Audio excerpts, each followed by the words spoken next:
qanaqa holatda kelsa enter qilasiz, qanaqa holatda kelsa impuls bo'ladi, qanday holatda kelsa zonal olinadi, hammasi tushuntiriladi. Hozir 15 minutlik. Shu SNR bo'yicha intervyuda multi-frame ishlatib, SNRni ham ko'ramiz. O'zbeklarda GPSNRni hech kim chiqarmagan ekan. O'zbeklarda, O'zbekistonda GPSNRni hech kim tushuntirmagan. Malayziyada ishlatiladi. Open price. Ana shularni bugun ham ko'ryapmiz. Open price degan tushunchalar bor. Switchlarda ochilish, yopilish nuqtalari. Buni bezovtaga bir 2 yil oldin darslik chiqargan ekan switchlar bo'yicha. O'shani faqatgina aktuallashgani, ya'ni bozorda ketma-ketlik bo'yicha tushuntirib beraman. Masalan, bozorda zonalarda olasizlar, zonani olgandan keyin qanday harakat qilishini tushunmay qoladi ko'pchilikda. Bozorda impuls bo'ladimi, yo откатный zonami, nima uchun откат bo'ladi? Bo'lgan hamma narsa tushuntiriladi. Bo'lmasa kat mana bu demand zonada bo'layotganda, to'g'rimi? Impulslarni qayerda o'zi g'oya bo'yicha qarangda, SNRda o'zi bor-ku. Uni bo'limlari bor-da. Bo'lsa, oddiy support reyestrining o'zi holati bor, SND holati bor, har xil holati bor. Faqatgina SNDda switch olinadi. Mana eng oddiy tilda tushuntiray, ko'cha tilida aytadigan bo'lsam, SND zonalarida faqat switchlar olinadi. SNR zonalarida esa shpilkalar bo'yicha ishlanadi ko'pincha. E'tibor berganmisiz? Singan nuqtadagi shpilkalar. Shunday e'tibor berganman. SNDda faqat yoki reaksiya beradigan switchlarni tanasi olinadi. Bu SNRda o'sha tana shpilka qo'yib olinadi zonalari. SNR kengroq narsa-da aka. 1 oyga yoki 2 oyga tushunadigan narsa emas lekin SNR. To'g'risini aytaman. Sodda, lekin ozgina vaqt cho'ziladi. Ozgina vaqt ketadi narsaga. O'rganishingiz uchun. Bo'ldi aka, rahmat. Charchamang Jasur aka. Bo'ldi aka. Hozir xudo xolasa savollaringizga javob beramiz. Onlaymasiz. Xo'p, rahmat aka. Biz shogirdlar ham kirishdi boshladi. Assalomu alaykum. Jasur aka, Nora Baystra SNRni ham o'rgatasizmi? Xabaringiz bormi yoki faqat Malayziyami? Qaysi? Nora Baystra usuldagi. Nora ko'pincha ko'yimlar bilan ishlaydi, periodlar bilan ishlaydi, ko'yimlar bilan ishlaydi, SSR bilan ishlaydi, RRS bilan ishlaydi. U ketma-ketligi bor-da, u aytaman, kengroq narsa. Bitta tushuntirsam ham bo'ladi, faqat tushuna olaman desangiz tushuntiraman. Umuman qiziq. Jasur aka, bu SNRda hozir ключевой joylarni ham aytib ketasizmi yoki unga e'tibor berasiz? Agar YouTube'ga ko'rgan bo'lsangiz aytasiz, ko'rganman deysiz. Hamma masalan hali efir boshlangan 10 minut bo'ldi. Hamma masalan AV deydi, to'g'rimi? Masalan A deydi. Bu hit bo'lib ketganda V deydi. SNRlarda oddiy qilib aytsam, ключевой gaplarda hamma SNRlar bir xil gapiradi. Yomonlamoqchi emas, hamma bir xil gapiradi demoqchiman. Bu masalan A zonadagi switchasi. Yo, to'g'risini aytaman-da, masalan ketma-ketligini aytmoqchiman. Hozir dars bo'lsa boshlansa tushuntiraman. Ya'ni buni ichida aktual sham bo'ladi. Buni ichida aktual sham bo'ladi. Buni buzib o'tgandan keyin nima uchun buzib o'tadi? Buzib o'tgandan keyin qanaqa harakat kutishimiz mumkin? Qaysi time frame ga qarashimiz kerak? O'sha narsalarni tushuntiraman. Ko'pchilik ключевой joylarni aytib ketmaydi, o'shanga so'raganman. Mayli, agar men tushuntiraman, agarda aytmadingiz desangiz, yana ochaman kartani, bo'ladimi? Xo'p, bo'ladi aka. Mana shu narsani so'ramoqchi edim-da, o'zbek treyderlar ключевой joylarni ko'p yashiradi-da. Ключевой joylar kerakda bizga. Joy kerak bo'lsa, live savdo qilamiz aka, biz har kun qilamiz.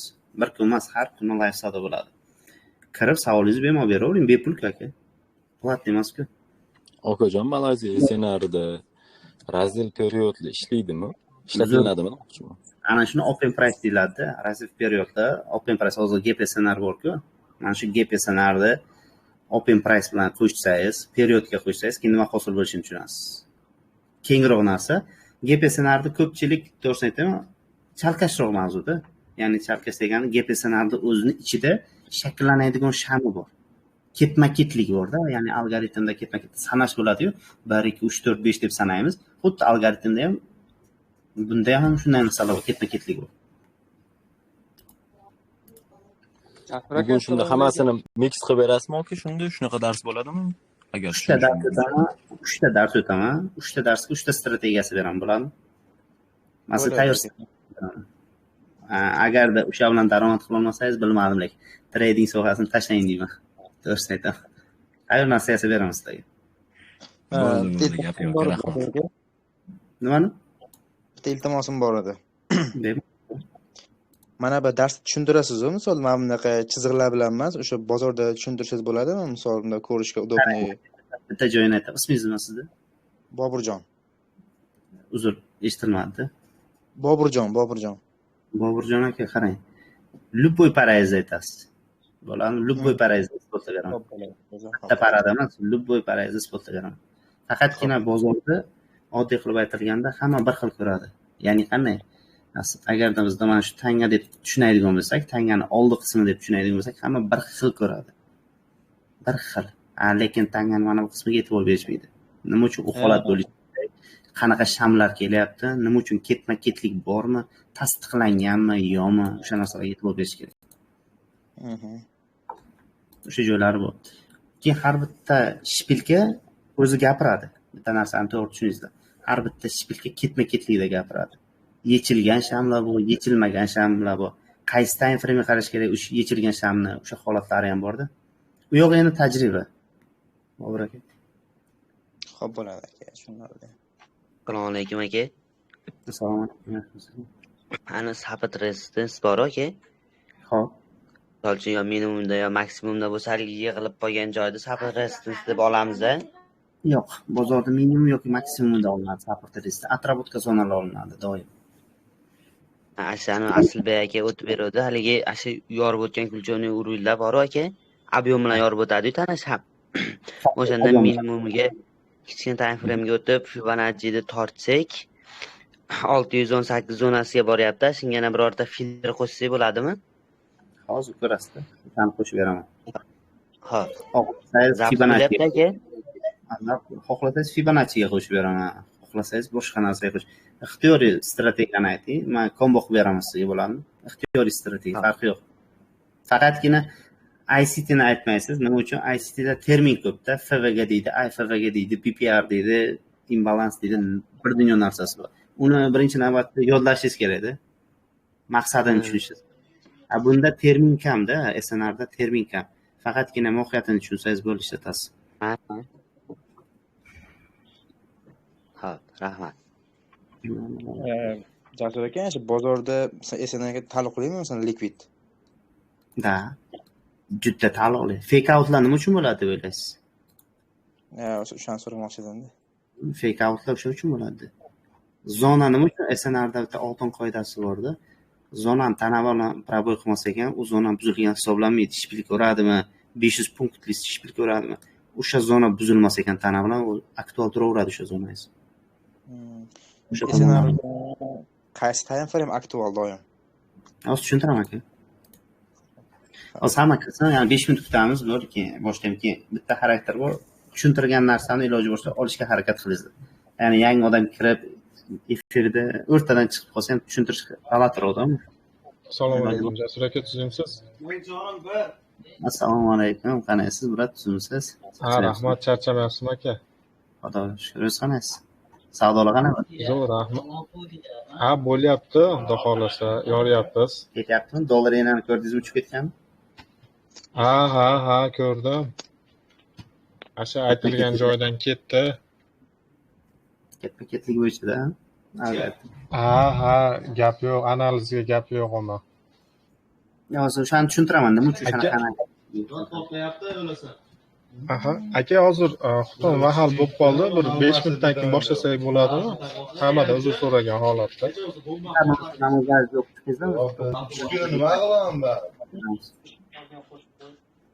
Bo'ldi, rahmat aka. Jasur aka, yana bitta savolim bor-da. Xo'p. Ahmad akani ham taniysizmi? Qanday trader shu? Men hech kim haqida fikr bildirmayman aka. Yoqtirmayman fikr bildirish. Agar men haqimda fikr bildirishsa, men ham fikrimni bildiraman. Ungacha fikr bildirmayman. O'zim gapirishni xohlamayman odam, boshqa traderlar haqida gapirishni xohlamayman. Hamma o'ziga javob bersin deyman-da. Hamma o'zi uchun zo'r. Men zo'r emasman, prosta bozorda ko'rsatib isbotlab beraman, bo'ldi.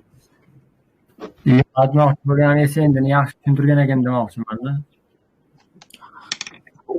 Narsani aytaman, har bitta strategiyani insoni bor, masalan, trader. O'zi uchun yaxshi ko'rgan strategiyasi bor-da. Yaxshi tushunadigan joyi bor bozorda. o'sha holat shakllansa, normalniy lot bilan kiradi o'sha holatda. Jasur aka, assalomu alaykum. Assalomu alaykum, yaxshimisiz? Kanal bor dedingiz, o'sha yerda live bo'ladi dedingiz. U kanalni silkasimi yo linkini tashlab bera olasizmi-ki? Yo'q, linkini tashlamayman, chunki bu o'zimni kanalim emas, shu Bekzod akaning kanali. Просто JRT men o'zimniki bo'ldi. Shu JRT qanaqa yozilgan bo'lsa shu live bo'ladi. Ixtiyoriy ko'rib chiqingizda aka, ixtiyoriy. Anaqada turibdi-yu, reklamada sizda. Reklamani o'zida turibdi-da, o'shaning uchun. Shu yerga kirib qanaqa qo'shilsanglar bo'ladi bemalol. Jasur boshqasiz bo'ladi. Hozir boshlaymizmi? Ha, boshlaymiz. Boshqasiz bo'ladi. Vaqtim o'tib ketgancha. Men shuni xufton o'qib olaman. Yo'q. Yo'q, o'sha xuftonni o'qib olaman deysiz-da bitta ikkita odam. O'shaning uchun aytdim, kirib olishsin deb turdim. Endi hozir 150 ta odam bor. Bitta ikkitani deb 150 ta odam qilsa bo'lmaydi. Voy bo'lsa boshlaymiz. Birinchi navbatda. Assalomu alaykum. Yaxshimisizlar? Meni ismim o'zi Jasur. O'zi haqiqatan ham Jasur. Ya'ni o'zim 4 yildan beri 2021-yildan beri trade qilaman. Shu kanalim ochilgan, o'sha paytdan beri live savdo qilib 4 yildan beri trade qilib kelaman. Ya'ni har bitta strategiyani ketma-ketligida ulashga harakat qilaman birinchi navbatda. Ya'ni bitta strategiya topib bo'lgandan so'ng iloji boricha sizlarga maslahatda, ya'ni bu nima desam, aqlli qilish emas, har bitta strategiyani notomoni bo'ladi. Shu narsani bilishlaringiz kerak. Ya'ni qanaqa SNR zona bo'ladimi? Ya'ni SNR bo'yicha savdo qilasizmi yoki ICT bo'yicha savdo qilasizmi?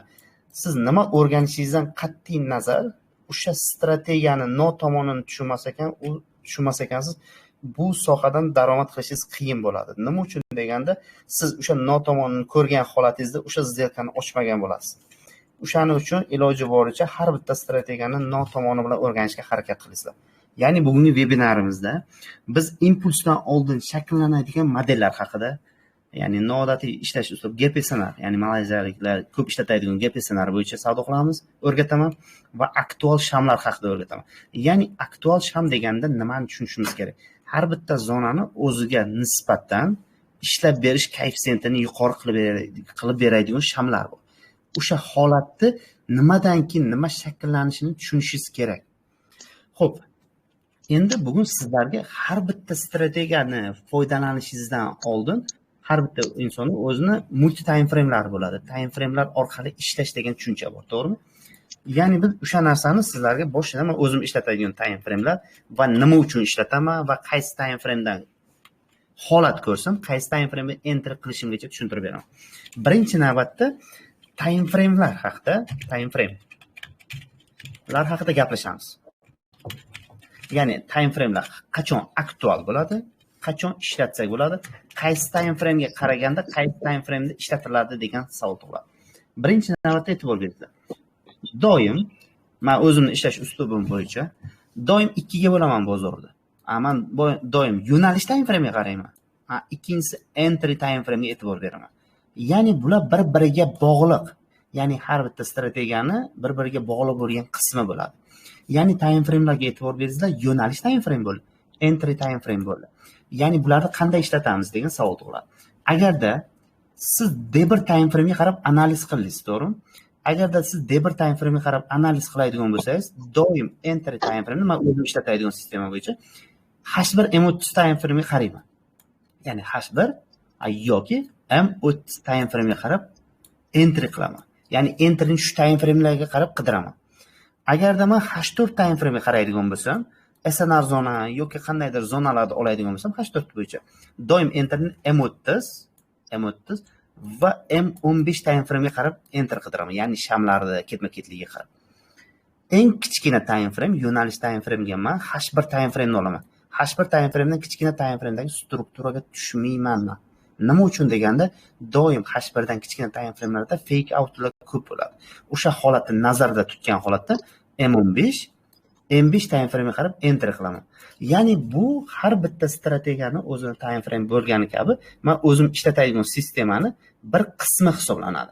Ya'ni hozir bugun sizlarga o'tib beradigan vebinarimni bir qismi hisoblanadi. Debir time frame'ni doim unutmaysiz-da, men o'zim ishlatadigan sistema bo'yicha H1 M30, H4 kelsa Nima uchun bunaqa deganda, H4 olindimi, enter doim o'zida ikkita kichkina time frame qarab enter qilsangiz bo'ladi. H1 olinyaptimi? E'tibor bering, ikkita kichkina time frame M15 va M5 time framelar bo'ldi. Demak, menimcha bu qismi tushunarli, to'g'rimi? Time framelar tushunchasi. Xo'p, endi bizda o'sha mashhur bo'lgan, hamma SNRchilarga mashhur bo'lgan AV qismini gaplashamiz. Ya'ni AV qismlar, ya'ni birinchi mavzumiz bizda impulsdan oldin shakllanadigan holatlar, modellar dedik.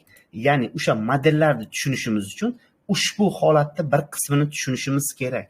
Ya'ni nima uchun AV deyiladi? Ya'ni AV deyishiga sabab doim A zonani yuqorisi bizda resistance zonaligini tasdiqlaydi. V zona quyi qismi esa doim bizda support zona ekanligini tasdiqlaydi. Endi nima uchun shu zonalarga nisbatan urg'u beriladi? Ya'ni nima uchun resistance zona aktual deyiladi? Nima uchun aktual deyilmaydi? Ya'ni bu o'zimizda ishlash uslubimiz bo'yicha shuni bir qismini ochib sizlarga tushuntiraman. Doim biz resistance zona deb oladigan qismimizda, ya'ni bozorning maksimumi va bozorning minimumi bor, to'g'rimi? Mana shu qismimizda doim eng e'tiborli qismlardan bittasi, qarangizlar. Eng e'tiborli qismlardan bittasi bozorda engulfing bo'ladi. Ya'ni bozorning nimasi? Engulfing shami bo'ladi. Va ushbu engulfing shami bizda resistance zonani ascending zona yoki resistance zonamizda aktuallashtirib beradi.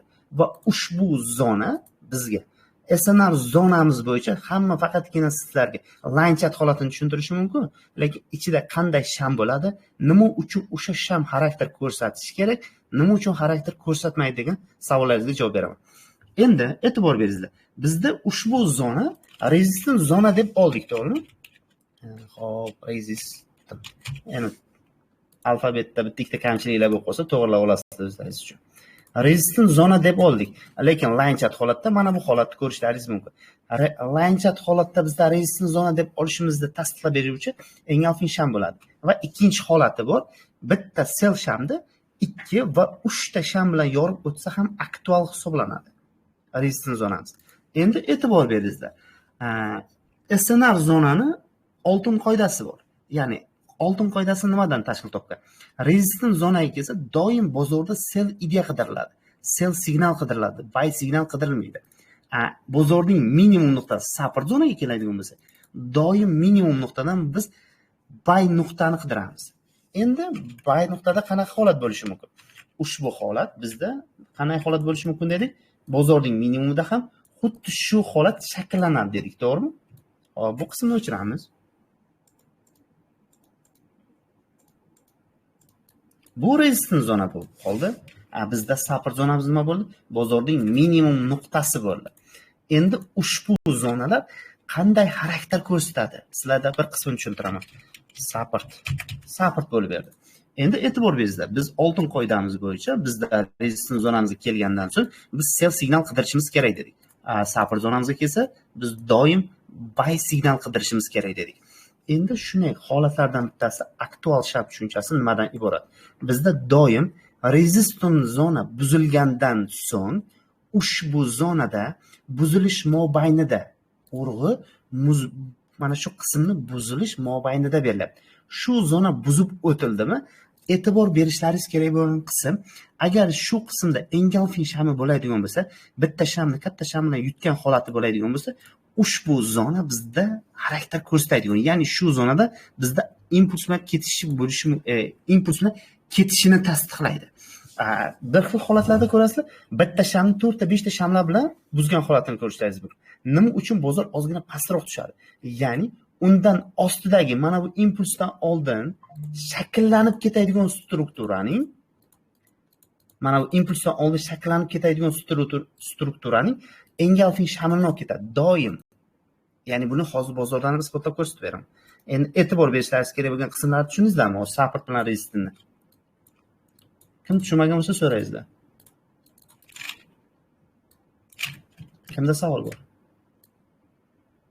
Menda savol bor. O'zi ovozim. Eshityapsizmi? Alo. Gapiring. Birinchi stil zonani ko'rishda yashil shamcha pastga qarab ketgan-ku, u yashil shamcha aslida o'zi selni Biyurish engolfingmi? Qizilmi aslida u? Biyurish Chunki aytmoqchi bo'lganim shunday. Bozorning qarang, bozorning birinchi tushunishingiz kerak bo'lgan qism nima? Ya'ni bozorning mana shu impuls bor-ku, mana bu impuls. Impulsning tugagan qismidagi oxirgi sham hisoblanadi. Tushundingizmi?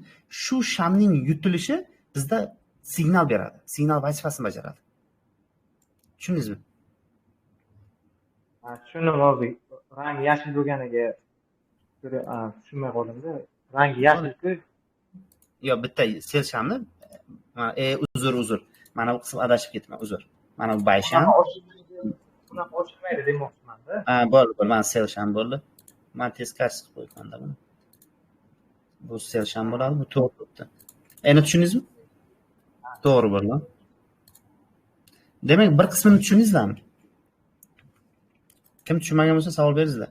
Nima uchun shu zonada откатный zona sifatida foydalanishimizni tushuntirdim. Ya'ni SNR zonamizda o'zida откатный zona, ya'ni impulsdan oldin shakllanadigan modellar bor. Endi sizlarga aytganimdek, tayyor shablonni maslahat strategiyasi beraman. Ya'ni bizda tushunishlaringiz kerak bo'lgan orada savol bersam bo'ladi. Men savol bersalaringiz bo'ladi. Savol beringizlar desam aytingizlar, ayting. Uzr. Mana shu engolfing shamni tanasini o'zini olamizmi yo shpilka tana qilib olamizmi? Ana shu qism eng kerakli joy. Mana bu tana bor-ku, bayshamku. Bayshamning oxirgi yopilish nuqtasi qiziq bizda. Tushunyapsizmi? Ya'ni open price degan tushunchani aytdim bo'yna, hammani oldida. Doim open price degan nima? Ya'ni bozorning bayshamida mana eng qiziq qismi mana shu. Ko'pchilik e'tibor bermaydigan qism. Bayshamda doim SNRning oltin qoidasi bu ham. Ya'ni ko'pchilik aytilmaydigan zona. Bayshamning ochilish nuqtasi kuchli bo'ladi. Ochilish nuqtasi eng kuchli qism hisoblanadi. Ya'ni bayshamning minimum nuqtasi, minimum tana nima bo'lar ekan? Juda ham kuchli hisoblanar ekan. Chunki bozor ochilgandan so'ng shu zonadan bozor impuls bilan bayotdi. Psixologiyasi bu. Tushundingizlarmi? Open price tushunchasi. Ya'ni impulsning mana shu bayshamning minimum nuqtasi, sell shamning esa maksimum nuqtasi kuchli hisoblanadi. Chunki bozorning sell shamda ochilish nuqta yuqorida bo'ladi doim. Tushundingizlarmi? Tushunarli. Endi holatni tushunamiz. Ya'ni sizlarga birinchi engolfing rezistent zona bilan shamlarni qanday aktuallashtirib, qanday ishlatishimiz haqida tushuntirib ketaman. Endi birinchi qismini tushuntiryapman. Hali sizlarda ikkinchi qismga o'tmadim. Endi bitta e'tibor beringizlar. Bozorning maksimum nuqtasi bor, bozorning minimum nuqtasi bor, to'g'rimi? Bozorning maksimum nuqtasini nima qo'ydi? Maksimumni buzib qo'ydi. Mana shu qismga e'tibor beringizlar. Bozorning maksimum nuqtasida nima bo'lardi? Baysham bo'lardi dedik. Ushbu bayshamni nima qilib olamiz? Biz zona sifatida foydalanamiz, to'g'rimi? Ya'ni zona sifatida ushbu bayshamni nima qilardik? Belgilab qo'yardik. Endi e'tibor beringizlar. Bizda bayshamning yuqori tanasi bo'lgani kabi bozorning minimum nuqtasida ham xuddi shunday shamlar bo'ladi. Ya'ni bozorning oxirgi korreksiyadagi sell sham va o'sha sell shamni yutib yuborgan sham bo'ladi. Endi eng e'tiborli qismlardan bittasi qarangizlar. Bozor qachon откатный nuqta bo'ladi, qachon impulsli nuqta bo'ladi. Bozorning maksimum nuqtasi doim откатный zona vazifasini bajaradi. Yoki ushbu zonadan bozor xarakter ko'rsatib minimumga tushishi mumkin, yoki ushbu zonada maksimum buzishi mumkin, to'g'rimi? Endi hozir buni ichidagi modelni tushuntiraman. Men sizlarga tushuntiraman. Doim bozorda kuchli impuls ushlamoqchi bo'lsangiz, bozorning minimum nuqtasiga e'tibor beringizlar. E'tibor beryapsizlarmi? Eng kuchli impuls doim bozorning minimum nuqtasiga kelgandan keyin sodir bo'ladi. Chunki bu support zona vazifasini bajaradi. Chunki bu zona mana bu maksimum sinishiga sababchi bo'lgan zona hisoblanadi va ushbu zona kuchli impuls bo'lishiga yana sababchi bo'ladi. Masalan, ushbu zona sizga 500 punktli xarakter ko'rsatdimi? Nima uchun? Chunki shu zona juda ham kuchli bo'lgani sababli, katta igroklar bo'lganligi sababli ushbu zonani buzishga sababchi bo'ldi, to'g'rimi? Endi ikkinchi holatda ham support zonada kelgandan so'ng yana ushbu holat kuzatilishi mumkin. Tushundingizlarmi bu holatni? Ketma-ketligini. Bu holatni tushuntirib o'tdim. Endi e'tibor beringizlar. Ushbu holatlarda qanday modellar shakllanadi degan savol tug'iladi. Endi mana shu qismni chekkaga olamiz. Bu nima bo'ldi? Qarangizlar, birinchi navbatda bozorni tushunishlaringizdan oldin bozorda sxemasini tushundingizlar. Nima uchun o'sha zonalarda xarakter ko'rsatish kerakligini tushunib oldingizlar. Endi qarangizlar, biz ushbu time frame bizda debir time frame bo'lsin. Biz debir time frame'ni entries qaysi time frame dedik? Masalan, bo'yni aytib o'tdim. H1 M30. H1 M30, to'g'rimi? Debir zona dedim. Debir zonani o'zida ikkita zona mavjud. Ya'ni bizda resistant zona supportga aylangan nuqta bor va kuchli support bor. Qarang, resistant zona buzilgan support zona mavjud va kuchli support zona mavjud, to'g'rimi? G'oya ikki xil, lekin maqsad bir xil. Ikkalasi ham bay uchun xizmat qilib beradi. Endi bizda entry time frame nima bo'ldi? M30 time frame bo'ldi. Mana M30 time frame nima qildik?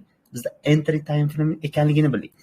Bozorda doim kuchli impuls ushlamoqchi bo'lsangiz, sizlarga maslahat M30 time frame'da ushbu zonaga kelish jarayoniga e'tibor beringizlar. Ya'ni kuchli impuls ushlamoqchi bo'lsangiz, ushbu zonaga kelish jarayon bo'ladi. Ya'ni bozor qanchalik kompressing holatda, ya'ni kompressing degani bozor siqilish holatda keladigan bo'lsa, kuchli impuls bo'lishiga tasdiq juda yuqori bo'ladi. Ya'ni e'tibor beramiz. Bozor minimum bor, maksimum, minimum, maksimum, minimum, maksimum, minimum, maksimum va shu zonaga kelib urdi. To'g'rimi? Va ushbu jarayon bizda M30 time frame da qaralyapti. E'tibor beryapsizmi? Ya'ni entry time frames M30, bizda yo'nalish time frames D1 bo'ldi. Yoki H1 M30 dedik. Xo'p, buni ostiga H1 ham deb yozib qo'yaylik. Keyin tushunarliroq bo'ladi. H1 M30 time frame da ushbu holat shakllanadi. Ya'ni ushbu holatda bizda bozor kompressing bo'lgan holatini ko'rishimiz mumkin. Endi bu holatda to'g'ri bizda yanada kuchliroq impuls ushlamoqchi bo'lsangiz, ya'ni bu maksimumni oddiy qilib aytilganda attaqni zonalar bo'yicha emas, kuchliroq impuls ushlamoqchi bo'lsangiz, mana bu qismdagi trend ham sizga foyda beradi. Ya'ni birinchi nuqta, ikkinchi nuqta va uchinchi nuqta bizda kuchli impuls bo'lishga sababchi bo'ladi. Va ushbu uchinchi nuqtaning birgalikda bizda engulfing shamimiz bor. Va ushbu resistant zona support zonaga aylangan nuqta bor. E'tibor beringizlar, bitta nuqtadan nechta tasdiq qidiryapman. 3 ta tasdiq bo'ldimi? Switch ham bor. Ushbu zona resistant zona supportga aylangan nuqta ham bor va trendning 3-chi nuqtasi ham bor. Va eng e'tiborli jihati bizda bozor o'sha nuqtaga nisbatan kompressing holatda keldi. Va kompressing holatdan kelish holatda bizda bozor tushuvchi holatda keldi. E'tibor beryapsizlarmi? Tushuvchi holatda keldi. Va bu trend buzilganidan emas, urg'u berilyapti. Bu trend buzilsa, bu trendda kuchi yo'qoldi degani emas. Shu trendga nisbatan o'zidan oldin kelgan maksimumni buzib o'tgandan keyin retestdan kuchli impuls bayda buzishga sababchi bo'ladi. Tushundingizmi? Mana shu qismni. Kim tushundi, kim tushunmadi? Savol bo'lsa, mana shu. Ha? Bizga M15 time frame'da agarda o'zidan oldin maksimum sindirib qo'yadigan bo'lsa, kirmasdan faqat M30 dagini olamiz ekan oxirgi martasi. Urg'u nimaga berilyapti? Katta time frame, direction time frame'dagi D1 time frame berilyapti. E'tibor beryapsizmi? Agarda shu holat sizga H4 holatni berganda edi, mana bu D1 doniga H4 strukturaga qaraganingizda edi, mana bu holatda borki M30 yoki M15 ga qarasangiz bo'lardi. Tushundingizmi? Ha, tushunarli. Yana kimda savol bor? Assalomu alaykum, Xormay. Assalomu alaykum. Humoyin qayerda, Humoyin? Ana hozir Humoyinni bergan muhokama qilmaymiz, Humoyin yonimizda turibdilar. Aka, yaxshi ketyapti, davom etavering. Xo'p, Assalomu alaykum. Bitta savol bor edi-da.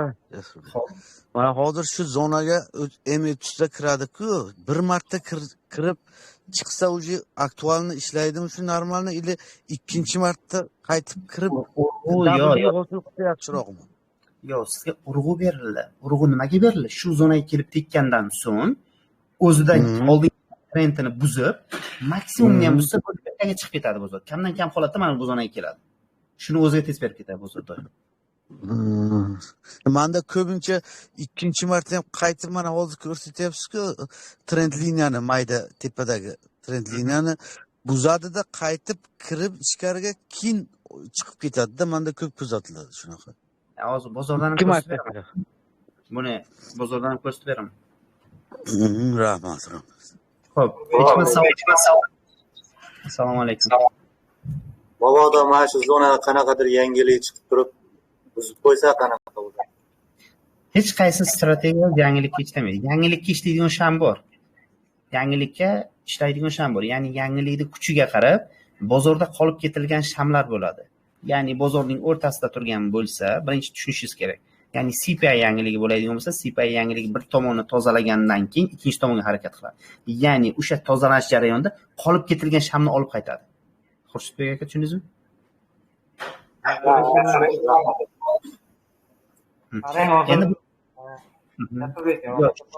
Endi qarangizda bitta savolga bitta narsani to'g'ri tushundingizmi?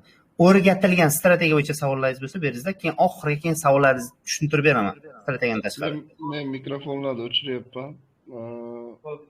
Savollar bormi deganingizda qo'l ko'targanda ochaman. Ungacha akalar hozir dars bo'lmay turinglar. Necha tema beryapsiz umuman savollarni? Yaxshi bo'lardi lekin. Hozir Jasurbek aka, M30dagi tushuvchi tendensiyani trendini buzib qo'yib, o'sha trenddagi hayni yangilab retestdan kiramiz-ku. Mana shu holatda M30dagi trend liniyani buzmasdan D1 directiondagi pastdan umumiy tepaga qarab tortgan trendimiz bor-ku, o'shani buzib qo'ysa-chi pastga. Qarang, sizga bitta jarayonni tushuntirdim, to'g'rimi? Hali men boshqa jarayon ham bor bu yoqda. Bitta model emas, ikkita model bor bu yoqda aka. Men sizga mana shu qismni tushunib olsangiz, hozir ikkinchi qismini tushuntiraman. Xo'p, e'tibor beringizlar. Endi bozorda shunaqa xarakter ko'rsatadiki, ya'ni bozor ushbu zonangiz bor-ku, mana shu ushbu zonangizga, mana buni o'chirib turaman 1 minutga.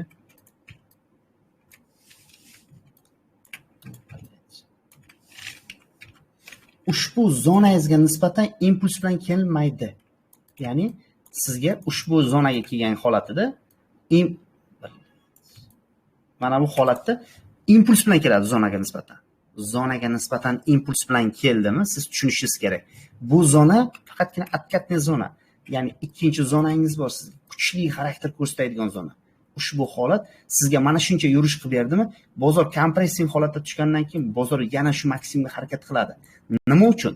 Mana bu qismdagi qolib ketilgan likvid zonalar va qolib ketilgan zonalarni tozalash maqsadida. Tushundingizlarmi? Endi ikkinchi holat bor. Bu birinchi holatida sizda kompressing holatda keladi dedik. Ya'ni ikkinchi holatda bozorda doim, ya'ni Malayziya SNR bo'yicha bitta qism bor. Ya'ni zonaga kelgunga qadar bozor 3 ta valna yasaydi. Ya'ni zonaga kirgunga qadar 3 ta valna yasaydi. Bu degani bozor shu zonaga kelib uradi va obratni ortiga qaytadi. Va ikkinchi zonaga uradi va qarang, e'tibor bering. Zonaga kelib urish jarayonida mana bu atrabotka zonangiz bor-ku, shu zonaga tegib qaytadi. Urg'u beriladigan qism atrabotka zonaga yetib kelgunga qadar mana bu bilan mana bu zona bir-biri bilan ko'rishishadi. Mana sizlarga oddiyroq ko'cha tilida tushuntiryapman. Mana bu zonamiz bilan minimum nuqtamiz bilan mana bu maksimum nuqtamiz ko'rishishadi. Va ushbu tasdiqni olganingizdan so'ng sizga ikkita minimumni birlashtirsangiz kuchli impulsli nuqta ekanligini tasdiqlab qo'yadi. Tushundingizlarmi? Kimdadir shu bo'yicha savol bo'lsa, aytingizlar. Bekzod aka, o'zingizni tanishlaringiz yoki savollari bo'lsa bitta bersalar bo'lardi. Bundan bozorni tushuntiraman. Bo'ldi, hozir mana qo'l ko'tarayotganlar bor, ochib qo'yaman. Bo'ldi aka. Savollar bo'lsa beraveradi bemalol. Faqat qo'l ko'targanlarni ochaman mikrofonni. Bo'ldi. Kimda savollar qoldi? Beringizlar savollaringizni. Shurik aka degan Shurik 007 aka gapiring. Savolingiz bo'lsa.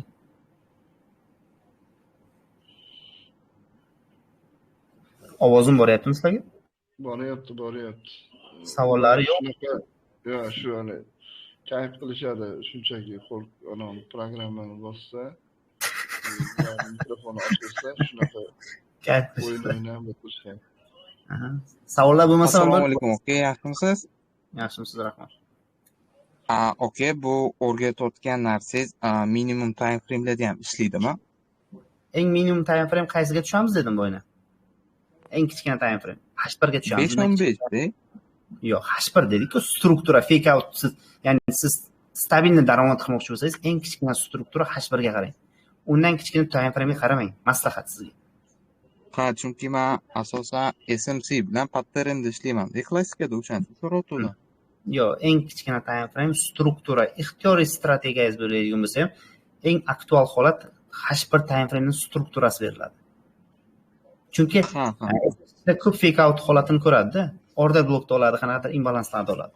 Demak, bu bo'yicha savollar yo'q, to'g'rimi? Entry M1da qilsa bo'ladimi? Menimcha boshiga tushuntira olmadim, siz yo boshiga kirmadingiz aka. Boshiga aka shuni bozorga ko'rsatib bering. Yo'q, bo'ldi, time framelarni aytdik, boshqa time frame'ga qaramaymiz. Hozir mana sizlarda fantaziyalarni uyg'otish uchun chizib ko'rsatib beryapti bu bola. Men tushunishim bo'yicha. Ha, bozorda holatini tushunish uchun. Keyin hamma yo'lda o'tib bo'lgandan keyin shu o'tilgan narsalarni grafikda ko'rsatib beradi. Xuddi shunday holat ekan. Savollar shunaqangi bo'lyaptiki, bu odamga xuddi bir ishonmaganda savol beryapsizlar-da. Assalomu alaykum. Aka, mana impuls bilan kelsa, ikkita minimumni birlashtirsak, 3-impulsni tochkani topishga yordam beradi deyapsiz, to'g'rimi? Tushunay. Bunda misol uchun trend liniya tepadan chiziladi-yu, misol down trend bo'lganda, bunda esa teskarisiga pastdan tortganimizda 3-e'tibor berganmisizlar. Ko'pchilik shu narsaga e'tibor bermaydi-da. Mana bu bilan mana bu ikkitalik divergensiya deyiladi. Ya'ni bozorda holati bo'yicha. Ya'ni birinchi divergensiyadan xarakter ko'rsatib, bozor bilan ko'rishishadi mana bu qismda, atrobotka zonada. Ikkinchi divergensiya impulsni bo'lishga sababchi bo'ladi. Mana eng oddiy tilda tushuntirdim. Bundan oddiy til bo'lmaydi. Bo'ldi, rahmat aka. Aka, mantiqsiz savollar ko'payib ketyapti-da, darsni o'tsa yaxshiroq bo'laydi-da. Man nima qilyapman? Men ham dars o'tyapman, ko'ra. Savollaringizni eshitmasdan o'tkazib yuboraymi aka? Qo'yib aka, savol beraman degan odamlar bema'ni savollar beryapti-da.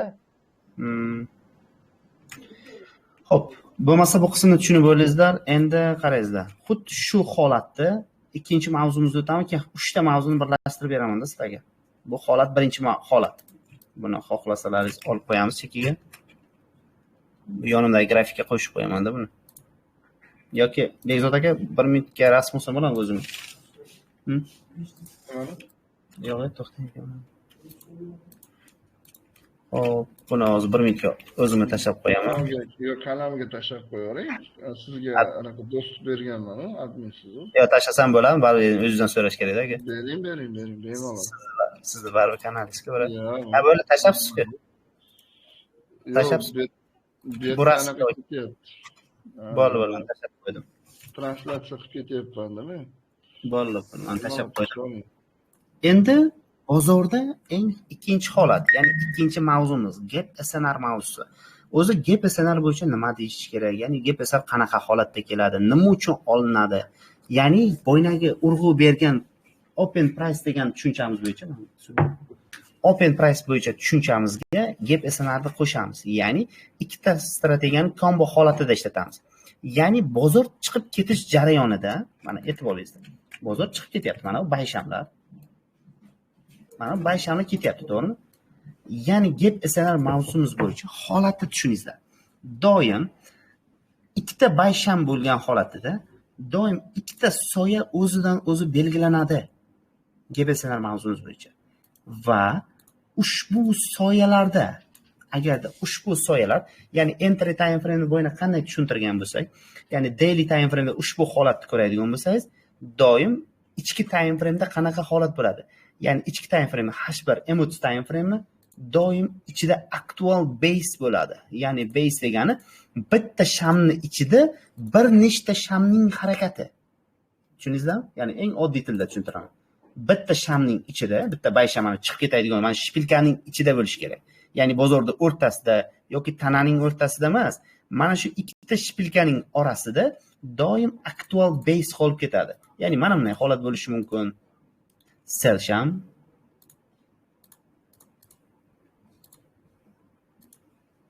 sell sham bor. Yoki mana bunday holatda chiqib ketyapti bozor. Mana bunday holatda chiqib ketadi. Yoki ushbu holat bizda mana bunday holatda tushib ketishi mumkin. Buni chekka qo'yib turamiz. Yana bitta sell sham bo'lib,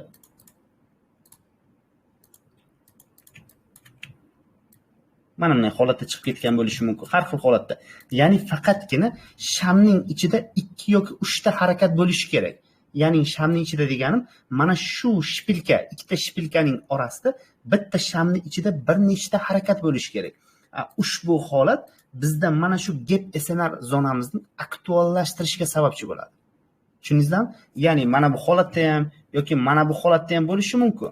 Qaysi zonamizda ichida base holatini ko'radigan bo'lsangiz, ushbu zona kuchli magnitni zona bo'lib, ushbu zonadan kuchli impuls olishiga sababchi bo'ladi doim. Ya'ni ushbu holat qayerda shakllanishi mumkin degan savol tug'iladi. Ya'ni ushbu holat doim bozorning buzilgan rezistans zonasidagi zonada shakllansa, kuchli impuls bo'ladi. Ya'ni doim aytib o'tyapman, bozorning maksimum nuqtasi bor, minimum nuqtasi bor. Bozorning maksimum nuqtasi buzib o'tildi, to'g'rimi? Ya'ni A zonamiz, rezistans zonamiz sapr zonaga aylangan nuqta hisoblanyapti. Va ushbu zonamizda bizda engulfing shamimiz bor edi. Endi ikkita strategiyani birga qo'shamiz. Engulfing shamimiz bor edi, sell sham va buy sham, buni yutib yubordi va ushbu zona buzilib ketilish jarayonida, e'tibor bering, ushbu zona buzilib ketish jarayonida mana shu qismda ushbu gap SNR aktuallashadi. Va ushbu zona aktuallashishi o'sha zonangiz aktual ishlab beradi yoki ishlab bermasligining ichidagi base holatini ko'rgandan tushunsangiz bo'ladi. Mana shu qismni tushundingizmi? Kimda savol bo'lsa aytingizlar. Bekzod aka, bemalol savollari bo'lsa aytsalar bo'ladi.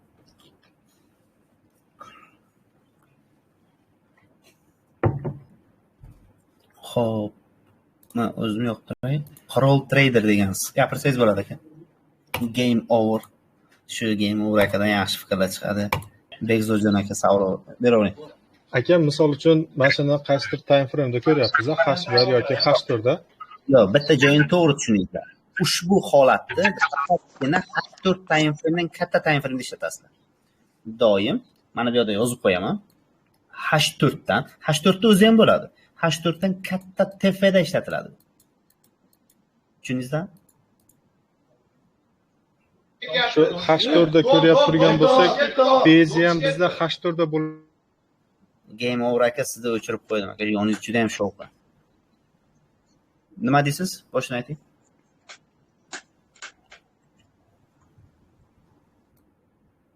Savolingiz menimcha yo'q. Sanjar aka, aytsangiz bo'ladi. Akobir aka. Assalomu alaykum, yaxshimisiz? Assalomu alaykum. Boya supply'da o'rtada qolib ketgan shamlar bo'ladi, o'zining shamlarida deysiz. Yo'q, u narsani o'sha qanaqa sham? Men u mavzuni o'tmayapman. Men sizga faqatgina gap SNR mavzusini o'tyapman. Support resistdan impulsonli shakllanadigan modelni o'tyapman. Men u shamlarni o'tmayapman-ku. Shu mavzuga taalluqli savol berdingizda. Jasur aka, assalomu alaykum. Yana bir marta savol berib, to'liq ma'lumot olsalaringiz bo'lmaydi. Men hayron qolaman sizlarga. Aka, hozir qarangda, support yo resistance zonasiga mana shunday drop base drop yo bo'lsa rally base rally bo'lsa ishlab berish kuchliroq bo'ladi, ha? Yo'q, faqatgina qarang, support resistance zonamiz o'zida urg'u nimaga beriladi hozir? Asadbek aka. Urg'u shu gap SNR zonasi ko'rinsa, qarang, hozir men bozorning isboti bilan ko'rsataman. Gap SNR zonamiz ko'rinsa, ushbu zonaning ichida base holati bo'lsa, e'tibor berganmisizlar, ko'p holatda base holatda bir xil payt ishlamaydi. Base zonalarga biroq aynaladimi shu paytda bo'lmaydi. Yorib o'tsa. Nima bo'ladimi? Base zonani yorib o'tsa, как breaker blok qilib ishlatsa bo'ladimi, bo'lmaydi? Endi breaker blokni men bilmasam ekan. Endi siz bilsangiz, men bilmayman. Faqatgina men base holatini bilaman, shamlarning ketma-ketligini bilaman. Jasur aka, mana H4 time frame'dagi supportni buzayotganda, o'sha base holatini endi ham H4 da kutamizmi yoki kichikroq time frame'da kutamiz, boya o'zi aytganda entry. Qarangda, men nima uchun boshida entry time frame dedim. Agarda H4 time frame'da switch olyapsizmi, doim entry time frame M30, M15 time frame'ga qaraladi, brat. O'sha base'da ham o'sha M15, M30 da ko'ramiz, ha? Base doim M15, M30 da ko'riladi. Faqatgina katta time frame'dan zona olyapman. Zona aktual yoki aktual emasligini men sizlarga isbotlab beryapman, ki ichida nima bo'lishini. Sizlar zona olasizlar, e'tibor berganingizda hamma bir xil ishlaydi. Zona olasizlar, u zona ishlaydimi, ishlamaydimi bilmaysizlar, holatini tushunmaysizlar-da. Ichidagi holat bor, shamlar ketma-ketligi bor, shpilkalar bor bu yoqda. O'sha narsani tushunish kerak bu yoqda. Tushundingizmi Bekzodjon aka? Kimda savol qoldi? A deb yozgan aka 07 siz gapiring, sizda ham savolingiz bo'lishi kerak. Jasur aka, mana bu misol doim trendda yuz beradimi bu aniq hodisa? Doim struktura sindirsa shu hodisa yuz beradi. Agarda zonangiz aktual bo'lsa yuz beradi. Hozir bozordan ko'rsataman aka bu narsalar. Sizlarga faqatgina hozir holatni tushunyapsizlar, lekin ichidan nima bo'lishini tushunmay qolyapsizlar-da. Hozir men buni ham tashab qo'yaman. O'sha bozorda tushunsangiz yaxshiroq bo'ladi. H4 time frame bo'ldi. H4 time framening ichida, mana bunday qilib qo'yaman. H4 time framening ichida M30 time frame bo'lish ehtimoli katta. Doim M30, doim necha dedim? M15 dedim, to'g'rimi? 22. Mana bu ham shu holatda. M30, M15 time frame holatda bo'ladigan holat. Va qayerda shakllanishini ham aytib o'tyapman, e'tibor beryapsizlarmi? Qayerda aktual bo'ladi? Aktual shakllanadigan qism deyman mana bu yoqda. Aktual shakllanadigan qism. Buni kichiklashtirib qo'yamiz. Tushundingizmi? Qaysi qismda shakllanadi, nima uchun shakllanadi? O'sha narsalarni tushuntirdim. Xo'p, Abdujafar aka, oxirgi savolni eshitaylik, kim birdaniga bozorga o'tamiz. Kimdadir savol qolmi? Lazbek aka, Abdujafar aka, savollaringiz bo'lsa bersin. Savollar bormi yo'qmi? Assalomu alaykum. Assalomu alaykum. Assalomu alaykum. Assalomu alaykum. Yaxshimisiz? Oke, bu o'rgatayotgan darslaringizni ham grafikda ko'rsatasizmi? Anu birinchisini ko'rsatmasdan o'tib ketib qoldingiz-da. Men hozir shu narsani ikkinchi marta takrorladim. Aka, hozir grafikdan ko'rsataman. Savolingiz sizligini oxirgisini eshitgandan keyin dedim. O'tib ketib qolganingizga o'shanga totuvdim. Yo'q, men birinchi bozorda holatni tushuntiraman. Qarang, men bitta narsaga, mana bu birinchi mavzumiz edimi? Struktura mavzumiz edi, to'g'rimi, Burxon aka? Struktura mavzumiz edi. Struktura mavzusiga nimani qo'shdim? Sham qo'shdim, to'g'rimi? Shamning ichiga nimani qo'shyapman? Gap SNRni qo'shyapman. 3 ta narsani qanaqa holatda shakllanishini tushuntirdim. E'tibor berdingizmi? Yo, bu narsaga e'tibor bermadingizmi? Aktual shakllanadigan qismda aylanacha qilib qo'ydim. Shu savollaringiz, sizlar savollarni tushuningizlar degan maqsadda. Bu bekordan bu aylanachani belgilamadim. Shuning uchun. Yo'q, uni tushunib o'tib ketyapmiz. O'shani Paputi grafikda ko'rsatib o'tib ketasizmi dotuvdim. Ha, ko'rsatamiz, brat. Ko'rsatamiz hammasini. Shuning uchun.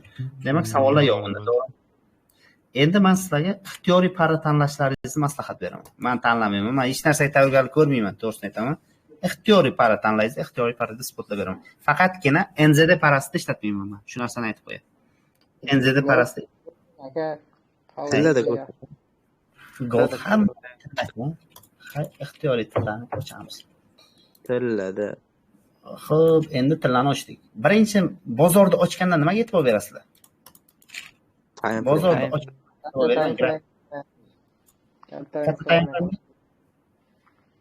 katta time frame e'tibor berasizlar. Strukturaga e'tibor beramiz. Birinchi katta time ochdim, to'g'rimi?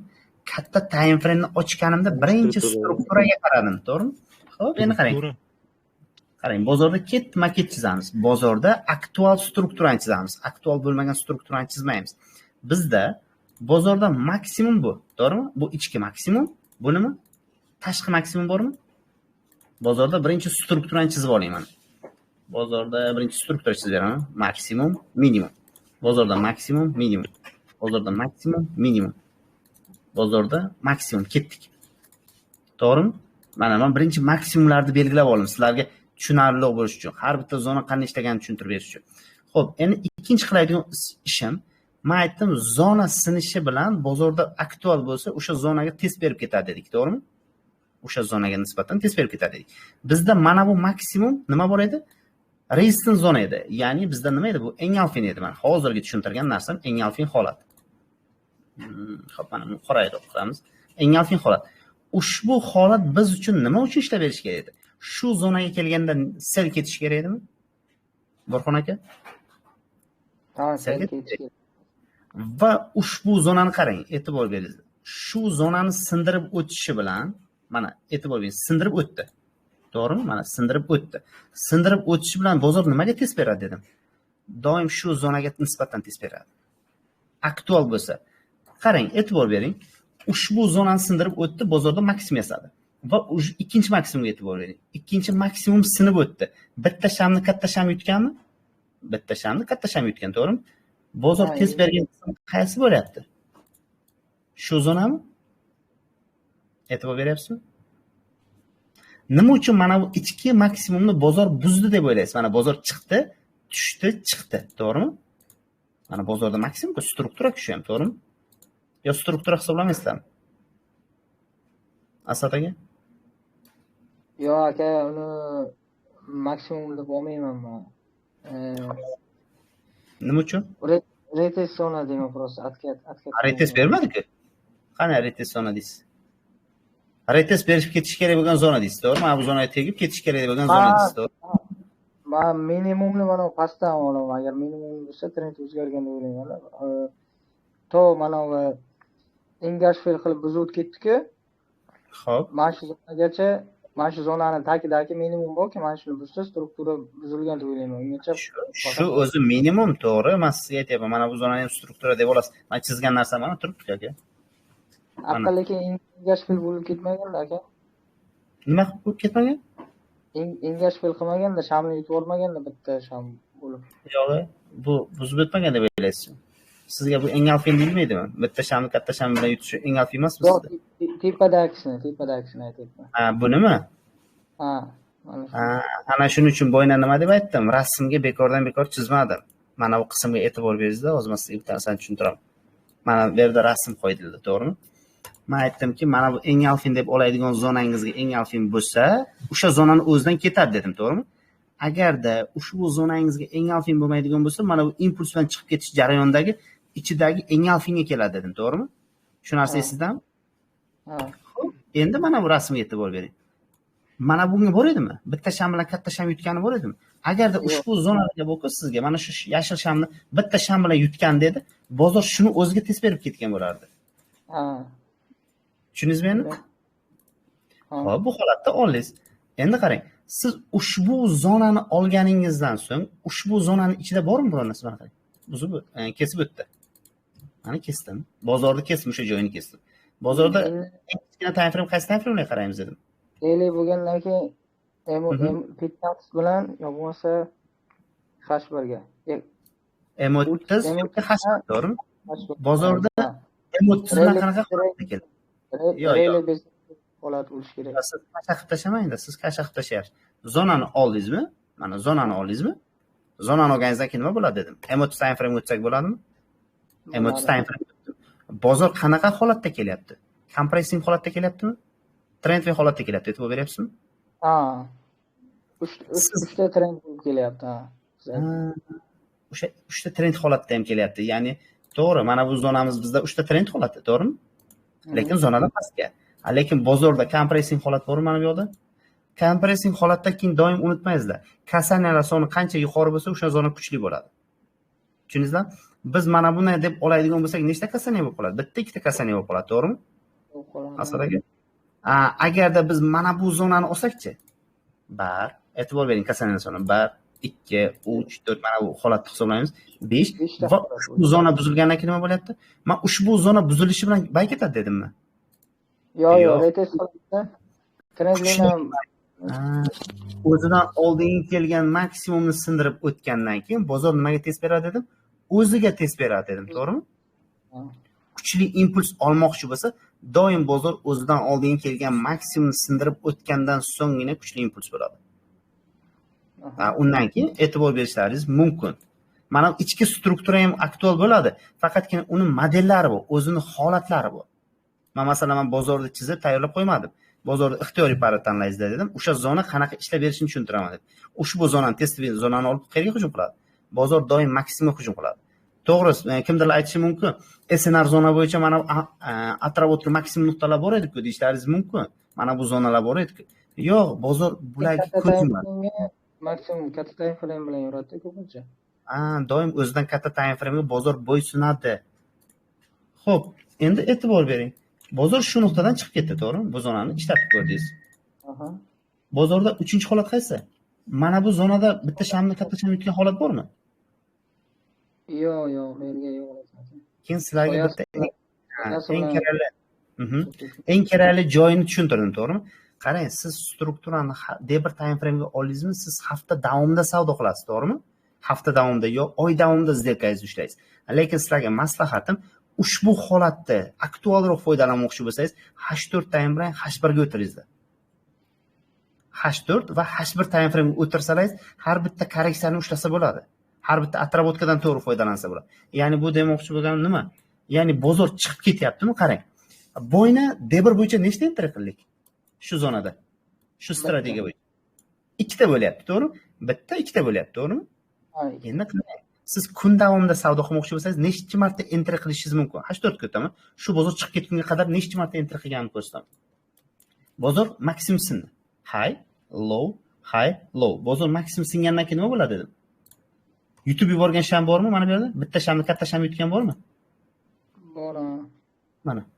Bozor bormi? Qarang, bu zonamizni ichiga kirishini qachon tasdiqlaydi?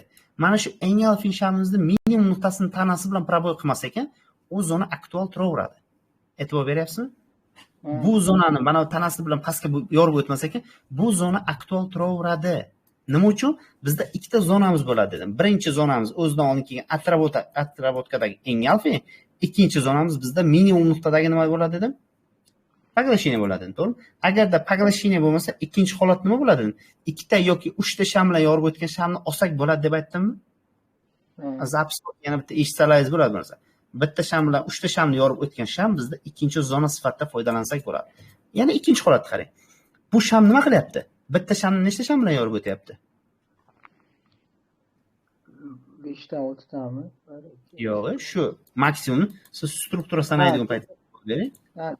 Bozor maksimum, minimum, maksimum, minimum, maksimum, minimum ketyapti, to'g'rimi? Mana shu maksimumda nechta sham bilan yorib o'tdi mana shu hayda.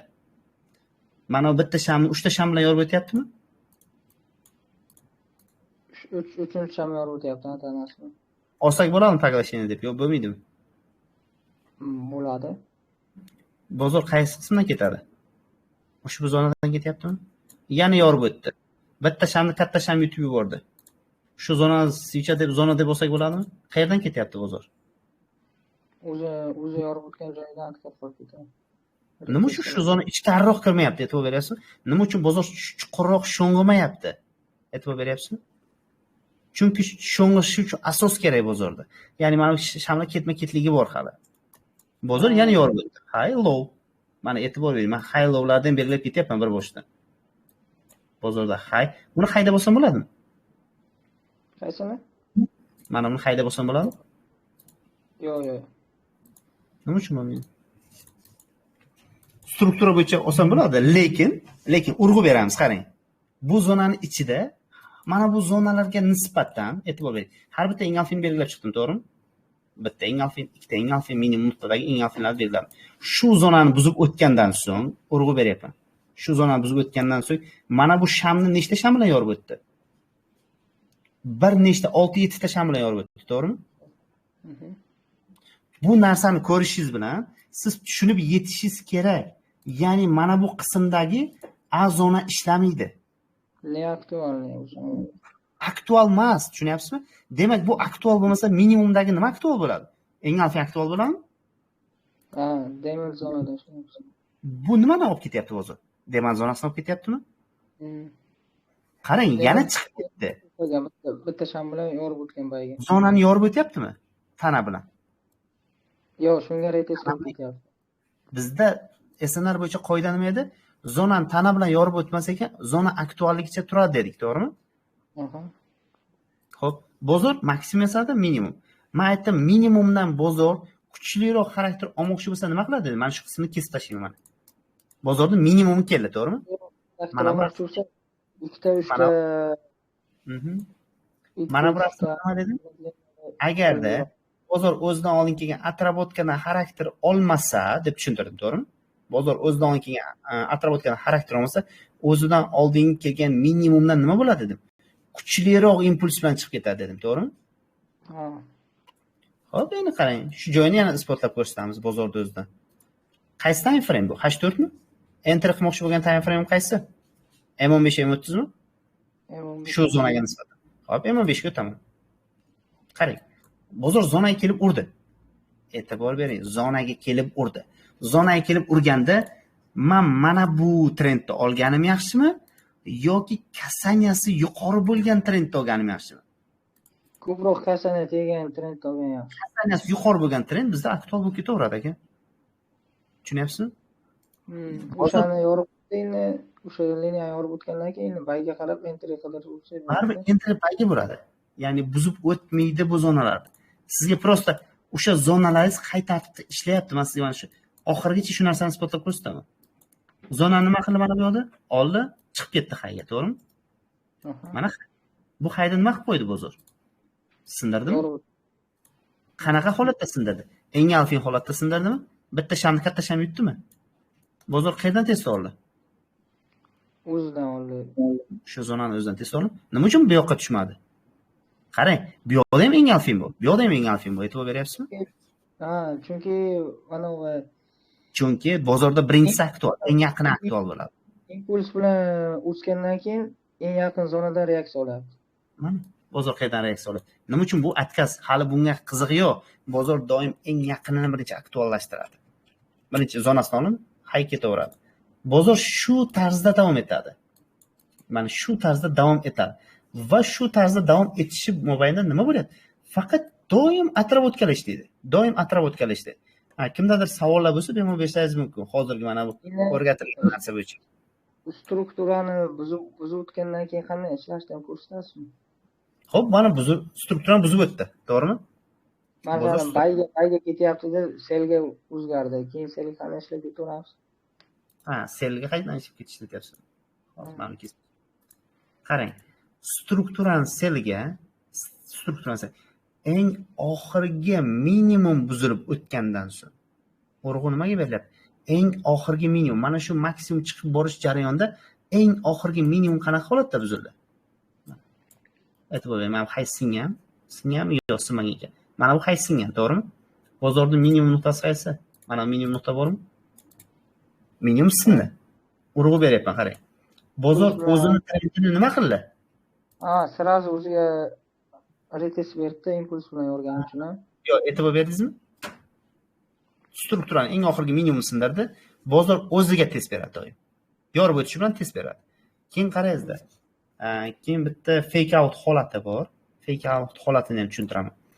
Bozorda doim 161 dedingizlar, kimdir Fibonacci bo'yicha so'radi. Doim bor-ku, mana maksimum bo'lsa. Men so'raganman. Minimum bor, maksimum bor. SNR bilan ana uni qo'shsak nima bo'ladi dedingiz-ku? Ehtimol yuqori bo'lgan holat. Bozor o'zidan oldin kelgan maksimum sindirib o'tsa, doim 161 nuqta bo'ladi, to'g'rimi? G'oya bo'yicha 161 bor. Lekin ushbu zonaga tegsa, siz tushunishingiz kerak. Bitta urg'uni tushunishingiz kerak. Bozor ehtimol katta, shu zonadan qaytish ehtimoli bor, lekin kattaroq ehtimol bilan bozor minimumidan ketadi. Tushunyapsizmi? Agarda impuls ushlamoqchi bo'lsangiz, qarang nima bo'ladi. Agarda shu hayda sindirish jarayonida bozor maksimumga yetib bordimi mana bu holatda? Yetib bormadi, to'g'rimi? A deb yozgansiz-ku. Boburjon aka. O'sha zonaga 161 ga yetib bormadimi? Siz tushunishingiz kerak. Atrabotga zonani olsa, bu zonaga impuls bilan boradi. Tushundingiz? Ikkita holat. Ikkala holati ham bir-biriga bog'liq. 161 da olsa nima uchun bozor chuqurroq sho'ng'iydi? Chunki bozor atrabotga zonani, ya'ni uroving bo'lmagan vaqtda bozorda Fibonacci uroving vazifasini bajaradi-da. Tushundingizmi? O'sha 618 ga tegsa, 618 dan o'sha minimumni yangilab yana обратно orqaga qaytish mumkin-a? Shunday. Tushunarli. Yana bitta fake out bor. Yana bitta fake out holatini tushuntirib ketaman. Bozorda, yana qaraysiz. Sxemani iloji bo'yicha tushunishga harakat qilasiz. Bozor tushadi, to'g'rimi? Bozor chiqadi. Bozor tushdimi? E'tibor bering. Bozor maksimum bor, minimum bor, to'g'rimi? Mana bu hay bor, mana bu low. Ichkida mana bu hayni sindirib qo'ydi. To'g'rimi? Mana bu hayni sindirib qo'ydi. Siz tushuning, ichki hayni sindirib qo'yish qiziq emas. Bozorda kuchli impuls qachon bo'lishi qiziq. Ya'ni mana bu bilan Fibonacci bilan mana buni tortganingizda, atravotka zona bilan 161 nuqta bitta nuqtaga kesishsa, bu zonadan kuchli impuls bo'lishi ehtimoli katta. Struktura sindirgan bo'lsa ham qiziq emas. Tushunarli. Sizga faqat Fibonacci bo'yicha qo'shib tushuntiryapman-da, SNR zonani. Tushunarli. Hop, kimda savol bor? Savollar bo'lsa, beringizlar bugungi mavzuga taalluqli.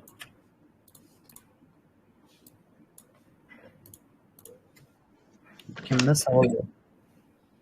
Aka, qarangda, masalan, o'zini retest qilayotgan zonasiga kelgan payti kichkina time framedan tasdiq olishni ko'rsata olasizmi?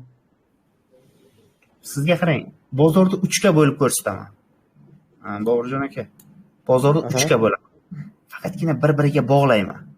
Hozirgacha o'rgangan strategiyalaringizni bir-biriga bog'layman. Ya'ni bozorda 3 ga bo'ling. Katta time frame'da mana bu holatni ko'rdingizmi? Ko'rdingiz, to'g'rimi? Ya'ni katta time frame'da nima turibdi? Sell turibdi. Trend sellda. Atrofga zonam bor. Tushuning, ketma-ketlikda bo'lyapti. Va shu zonaga borish jarayoni bizda bu H1 bo'ladigan bo'lsa, H1 jarayonida mana bu qanaqa holatda bo'lyapti? Mana bordi. To'g'rimi? H1. Qarang, birinchi katta time frame'ga qaradim, yo'nalishni ko'rib oldim. H1 da qaradim, mana bu holatni ko'rdim. Va H1 da nimasi bor? Kuchli minimum bor, to'g'rimi? Siz tushunishingiz kerak. Mana shu kuchli minimumni shuni yorib o'tdimi? M5, M3 time frame, bo'y payt tekshiring. M3, M5 time frame shunga test berib oqadi. H4 da trend sellda bo'lsa, bozorda 3 ga bo'ldim. Birinchi holat H4, e'tibor beryapsiz? H4. Ikkinchi holat H1 yoki M30. Aytdik-ku H4 ga.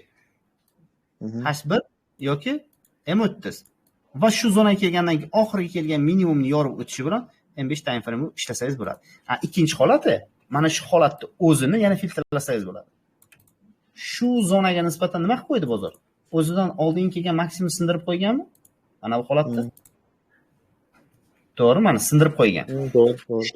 Shu zonaga kelgandan so'ng M5 time frame tasdiq olib buy ishlasangiz bo'ladi. Mana 3 ta holati. Birinchi ham bu holatda ishlatsangiz bo'ladi. Yorib o'tsa mana bu holatda ham ishlatsangiz bo'ladi. Faqatgina katta time frame'dagi atrofga zonaga nisbatan. Sizlarga zonalarni kichiklashtirib berdim-da. Tushunarli. Yana kimda savol bor? Qo'l ko'targanlardan bitta savollarni eshitaylik. Street degan. Assalomu alaykum aka, yaxshimisiz? Assalomu alaykum. Qarang, inagida mana shu kelguncha impuls bilan kirib keladi, liniya tortishga imkon bermaydi. Mana shu paytlar qanaqa tasdiq olsa bo'ladi? Qani, ana shu savolingiz eng zo'r savol bo'ldi. Siz aytdingiz, siz aytmoqchi bo'lganingiz zonaga impuls bilan keldi, to'g'rimi? Liniya tortish imkonini bermaydi bir xil. Bozor chiqdi maksimum, bozor tushdi minimum, to'g'rimi? Bozor o'zidan oldin kelgan maksimumni qilib qo'ydi. Yorib qo'ygan, to'g'rimi? Mana urg'u berilyapti. Urg'u nimaga berilyapti? Urg'u o'zidan oldin kelgan maksimumga berilyapti. Ana shu holatda get SNR ishlatiladi. Tushundingizmi? Ya'ni mana bu zona bizda trendli liniyamiz bo'lmagan vaqtda mana shuni o'zim chizay. Katta bo'lgan. Ya'ni mana atrofga AG zonamiz bor. Qarang. AG bor, to'g'rimi?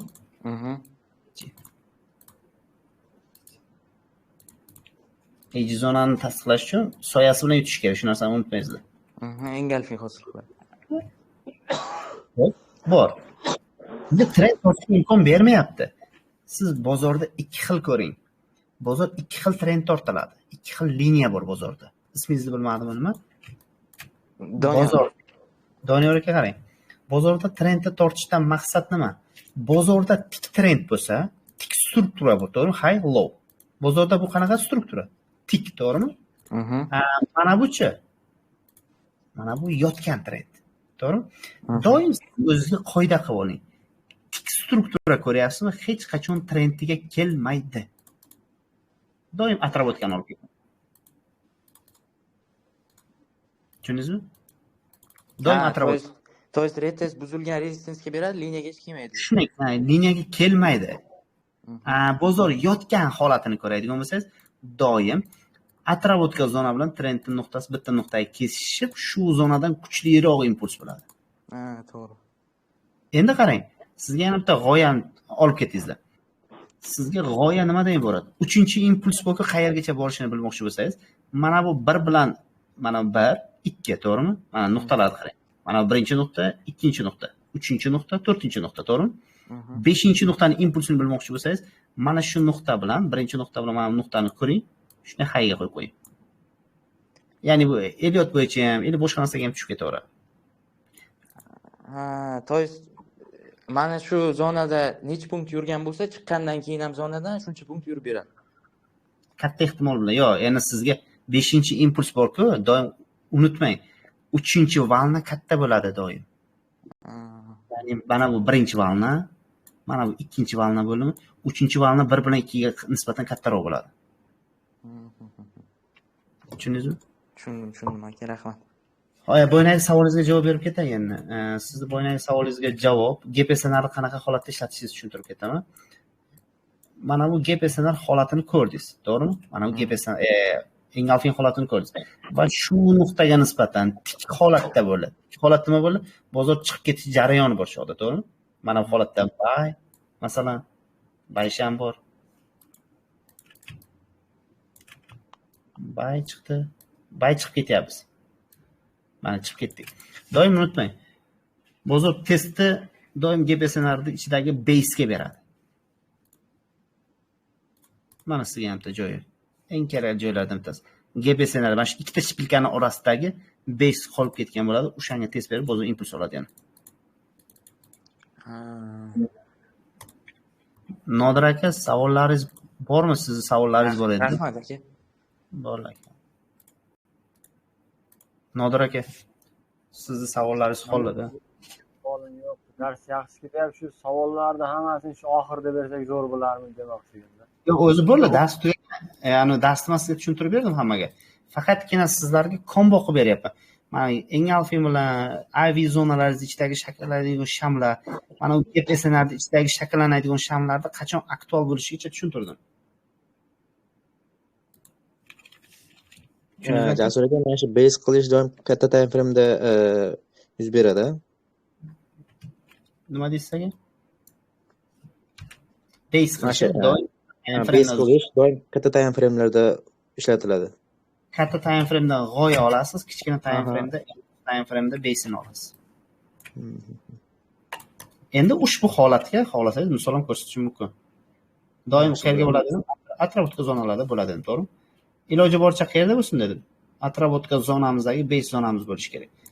E'tibor beringizlar, atrovotka zonani ostidagi, masalan, GPSNR zonalarimiz bu, qandaydir zonalarimiz bor-ku, mana bu nima uchun impuls bo'ldi deb o'ylaysiz? Mana bu qismga qarang. Mana bu atrovotka zona, to'g'ri? O'zi mana bu atrovotka zona. Qarang. Sniper enter qilmoqchi bo'lsangiz, atrovotka zona bormi? Mana bu nima? GPSNRmi? Endi tushundim. E'tibor beryapsizmi? Impuls qayerga bo'lishini? Qarang, bu daily time frame. Enteringiz qaysi edi? H1 M30mi? H1 ko'raman. M30 da ichida bir nechta shamlar ichida base bo'lishi kerak edi, to'g'rimi? Qarang, agarda siz shamlarni tushunmaydigan bo'lsangiz, sizga eng oson usulni o'rgataman. Shamlar tushunarsiz holatda turibdi, to'g'rimi? O'zidan bitta katta time frame ga o'ting. Ya'ni bozorni filtrlang o'sha joyda. Va ushbu holatning ichida men hozirgi ko'rsatgan base'im bormi? Mana bu base'mi?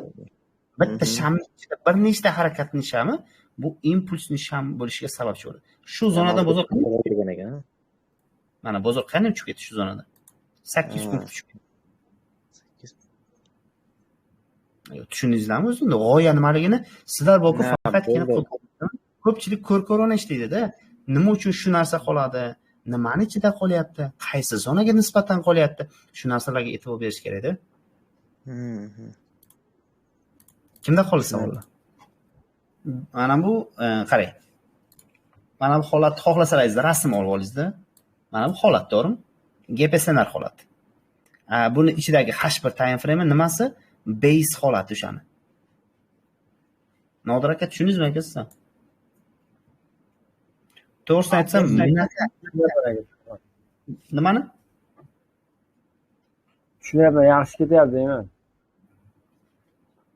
Yo'q, bo'ldi, o'zi yaxshi ketadiganini bilaman. Hozir o'tirsam ko'p narsalarni ochib qo'yaman-da. O'zi mavzudan chetga chiqyapmiz-da o'sha. Sekin. Kimda savol bor mavzuga oid?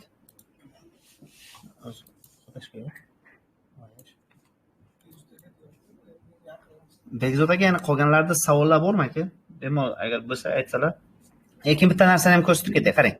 Har bir ko'rsatishdan deyapti, entry. entry qarang. Entry qilishni ko'rsatib bersin deyapti. Xo'p, entry qilishni ham hozir tushuntirib beraman. Qarangizki, mayli bitta joyni aytay, doim kuchli impulslar gapdan bo'ladi. Shuni ham aytib ketay. Gapdan bo'ladigan payt entry qanaqa bo'ladi?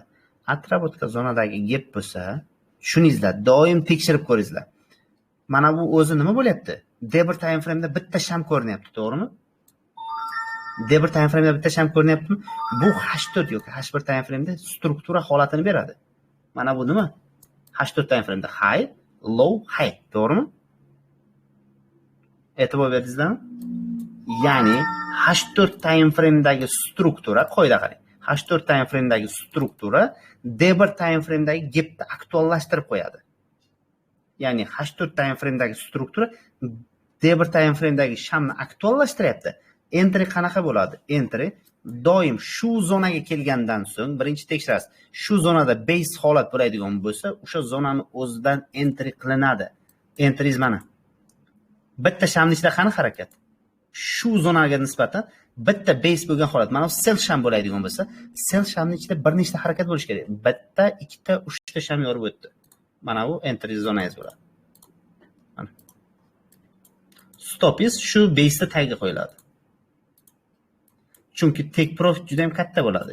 Ya'ni bu eni g'oyasi bo'yicha GPSNRning g'oyasi bo'yicha GPSNRni oldimi atrabotkaga hujum qiladi doim. Eng yaqin atrabotkaga boradi bozor. Kimda savol bo'lsa ham aytingizlar. Bunisiga ham e'tibor bering. Zonani oldi, e'tibor bering. Zonani olyapti GPSNR bo'yicha. Zonani olgandan keyin stopiz minimum tagiga turyapti. Birinchi hujum qiladigan zonani qayerga deyapman? Eng yaqin atrabotka, mana atrabotka zonamiz. Mana atrabotka zonamizga borib beradi. Ixtiyoriy holatini tekshirib chiqing. Ixtiyoriy holatini tekshirib chiqing. To'g'ri, undan ham uchib ketishi mumkin, lekin birinchi tegiz atrabotka zona bo'ladi. Bekzod aka, savollari kim agar entry degan bo'lsa aytaversin. Nima bo'yicha entry desa, o'sha bo'yicha tushuntirib beraman. Mana bu GPSNR bo'yicha entrysi. GPSNR bo'yicha o'sha base shami qolib ketadi. Base ichidagi sham o'zi entry zona bo'ladi. Uni ichida tasdiq kutilmaydi. Bu tasdiqsiz qilinadigan entry. Tasdiqsiz qilinadigan entry, ya'ni qo'polroq aytsam, boshqa sistemaning ichida yo'q. Ya'ni bu tasdiq struktura kutmaysiz, likvid zona kutmaysiz, hech narsa kutmaysiz. Faqatgina shu qolib ketilgan shamni olasiz, base shamni, o'sha zonaning ichiga kelgandan keyin enter qilasiz. Maksimum stopingiz 40 punkt bo'ladi. 40 punktli stop bilan ishlaysiz. Bo'ldi, tekis qancha bo'ladi? 240 punkt. Bu zonadan kirgansiz. Stopingiz 50 punkt, tekis 490 punkt. Doim eng yaqin atrabotkaga borib beradi. Ana aytadi, borib bermasa telefon qilasizlar deydi-ku. Xuddi shunaqa gapda. Aka, assalomu alaykum. Savolim bor edi. Assalomu alaykum. Ayting aka, savol. Aka, aynan qanaqa qilib bilsak bo'ladi mana bu zonaga impuls bilan tushib keladi-ku bozor. Ko'pchilikni masalan psixologiyasi ko'tarmaydi. Lotlarni tiqaveradi masalan tepadan aynan base zonaligini bilmasa-da, base zonadan pastga oqib ketaversa, stop qayerda bo'ladi? Yoki 40 punkt yegandan keyin chiqish kerakmi? Endi qarang, siz bitta qoida bor. Base zona deyapsiz, to'g'rimi? Yoki gap SNR zona deyapsiz, yoki SND zona deyapsiz, yoki qanaqadir поглощение zona dedik, to'g'rimi? Sizda endi bitta ключевой zonasi nima? Doim zonadan oldin likvid bo'lsa, o'sha zonangiz 2 barobar kuchli ishlaydi. Masalan, efirimni ham o'tiring. Ya'ni mana bu zona, to'g'rimi? Qarang, bu zona. To'g'rimi? Ismingiz nima sizda? Ismingiz bilan murojaat qiling. Islom? Islom. Nurislom, qarang. Bu zona, to'g'rimi? Mana bu zona. Zonadan oldin nima bor? Likvid bormi? Zonadan oldin likvid bormi? Bu zonangiz xohlaysizmi, xohlamaysizmi ishlab beradi. Hech bo'lmaganga o'qib aytganda 1 ga 2 hisoblanishini ishlab beradi. Xo'p, bu zonangizni qarang. Mana bu zonangizni ko'ryapsizmi? Bu zonangizni ko'ryapsiz. Endi shamlar ketma-ketligi bor. Sizlarga to'g'risini aytsam, o'zi ikkita mavzu bilan polni bozor tushuntirib bera olmayman-da. G'oyalar bor ketma-ket. Bu ham, mana bu ham, mana bu ham, mana bu ham yechilmadi. Tushunyapsizmi? Masalan, efirlarimga o'tirsangiz, men aytayapman sizga, ketma-ketligim bor-da mana. Tushuntirib bera olaman. Sizga hozir 1 soatlik efirda butun bir bozorni ochib bera olmayman. Zonalar ishlashini tushuntirdim, lekin zonalar nimaga asosan ishlashini tushuntirmadim, to'g'rimi? Zonaga kelish jarayoni bor dedim. Bu nima? Likvidnessmi? Likvidni tozalaydi, bozor zonani atrofga hujum qiladi. Tushundingizmi, Ruslan? Tushundim. Oldingi videolaringizni ham ko'rdim SNR bo'yicha. U SNR polni narsa ochilmagan, bir qismi ochilganda. Yo'q, lekin foyda olganman o'sha joydan ham. Hozir to'g'risi ozgina anavi ekan, sal qiyinroq ekan, endi praktika qilib ko'rish kerak deb o'yladim. Yo'q, buni video zapis bo'ladi-ku, Bekzod aka zapis qilyapti, YouTube'ga joylaydilar. O'sha narsani yana bir ko'rsalaringiz bo'ladi. Muammo joyi yo'q uni. Keyin lekin men o'zim eng yaxshi ko'rib ishlatadigan narsam doim zonaga kelgandan keyin kompressing kutaman. Nima deydi? Ya'ni bozorda siqilishini kutaman. Ya'ni bozor siqilib keladi-yu, bozor mana bu rasmida. Kichkina bo'lib keladi, minimum, maksimum. Mana bu zona-ku. E'tibor bering.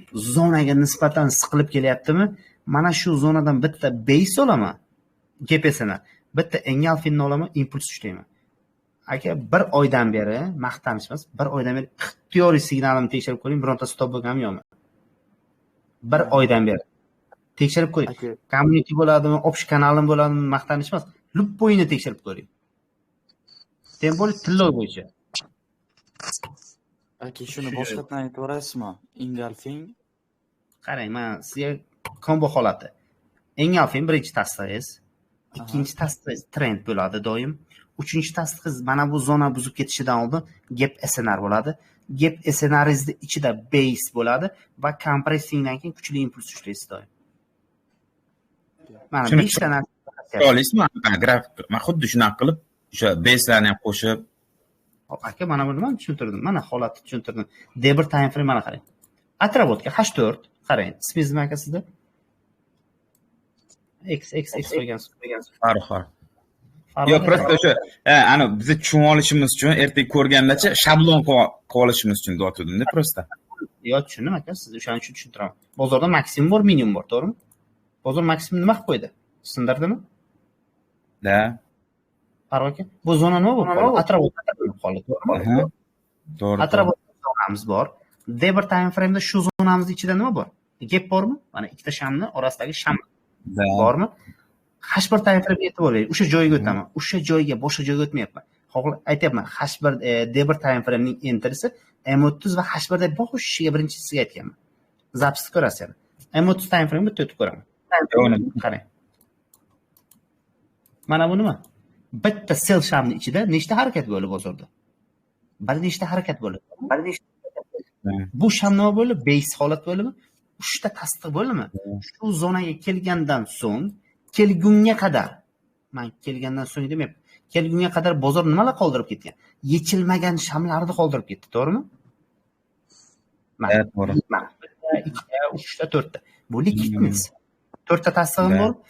Ushbu zonaga kelgandan keyin men tasdiqsiz baykiraman. Tasdiqsiz baykiraman. Qayergacha degan savol tug'iladi. Atrofotgacha. Tushundingizmi endi? Tushundim. Rahmat katta. Xo'p, yana kimda qoldi savollar? Agar kimdadir savollar bo'lsa beringizda. Bo'lmasa, bugungi mavzu qarangizda, masalan, gap deymiz. Qarangizda, SNR zonalar deymiz-ku, sizlar tushunishlaringiz kerak. Masalan, Bekzod akaning ham o'zining sistemasi aktual, zo'r ishlaydi. Bektraderda ham o'zining sistemasi zo'r ishlaydi. Hammani o'zi uchun sistema qilib qo'yganda, to'g'ri tushundingizda. Ya'ni o'sha sistema qaysi strategiya yo'qsa, o'sha bo'yicha ishlaysiz. Ya'ni kimnidir xarakteriga struktura tushadi. Kimnidir xarakteriga uzoq muddatli tushadi. Ya'ni qanaqadir xarakterga boshqa strategiya tushadi. Sizlar o'zlaringizga munosibini tanlaysizlar. Ko'pchilik unaqa emas. Ko'pchilik bo'ki qaysi strategiya zo'r ishlaydigan bo'lsa, o'shani ishlatadi. Yo'q, u xato. Siz uni strategiyasiga moslasha olmaysiz. U inson, u trader, u strategiyaga moslashga, siz u strategiyaga moslash uchun necha yil vaqti ketgan. Tushunyapsizlarmi? Masalan, men hozir mana shu strategiya GPS bo'yicha men oddiy qilib aytsam 6 oy vaqtim ketgan. Ya'ni aktual holati, qachon ishlaydi, qachon ishlamaydi, har bitta holatini tahlil qilib chiqqanmizda. To'g'ri, mana bu GPSNR deyilganda ko'pchilikda xayoliga oddiy qilib aytilganda qiziq voqealar kelgan bo'lsa, multikka o'xshagan fikrlar kelganda, chunki u inson tushunmaydi hali GPSNRni. Bir narsani to'g'ri tushuningizlar. GPSNR tushunishingiz uchun uni mohiyatiga yetishingiz kerak. Har bitta strategiyani o'zini mohiyati bor. Qayerda ishlab, qayerda ishlamas holati bor. Qayerda aktual bo'ladi, qachon struktura bilan ishlatiladi, qachon liquidness bilan ishlatiladi. O'sha holatlari bor. Siz bitta kirib olib, mana bu yerda bu GPSNR unaqa. Yo'q, GPSNR birinchi mohiyatini tushuning, keyin u fikrni bildirsangiz bo'ladi bu fikrga. U xatoda siz fikrlaydigan narsangiz. Men xohlasangiz ixtiyoriy ikki bitta joyini ham aytaman. Ixtiyoriy paytingiz, ixtiyoriy life soatimni isbotlab bera olaman. Hech kim, mana zubdayib maqtanishim, hech kim O'zbekiston bo'yicha 4 yildan beri trade qilmaydi. Har kuni trade qilib bermaydi. Men sizga isboti bilan ko'rsatib qo'yishim mumkin. Har kuni live savdo bo'ladiganini, har kuni live savdoda mana shu narsa orqali daromad qiladiganini ko'rsatib berishim mumkin. Qayerda? Mana shu qancha stop olingan? Qancha stop qo'yilgan? Masalan, o'zlaringiz fikrlab aytingizda. Hozir bir minut. Stop qancha? Yo'q, full take. Qancha stop? Bitta ko'ring qani? Mana bozorda yaqinlashtiraman. Qancha stop? Tekkacha borgan holatigacha isbotlab beraman. Undan keyinlar daromadlarim, zonalar nima uchun ketyapti? Mana bu zona base holati, e'tibor bering. Base holatidan impuls bo'ladigan holatgacha. Bo'ynaman nima dedim? Mana bu rasmga 3-valna bo'ladi dedim. To'g'rimi, Nodir aka? Mana bu nima? 1-valnami? Bu nima? 2-valnami? 3-valnadan nima bo'ladi dedim. Kuchli impuls bo'ladi dedim. Mana o'zim ishlatadigan narsani sizlarga tushuntiryapman. Faqatgina buni tushunish uchun oddiy qilib aytilganda fikrlash kerak-da. Men har bitta o'zim ishlatadigan strategiyani o'zim isbotlab bera olaman. Xohlasa, kimdir masalan shunchalik zo'r bo'laman desa yoki strategiyani ustidan kuladigan bo'lsa, live savdoda isbotlab berishim mumkin.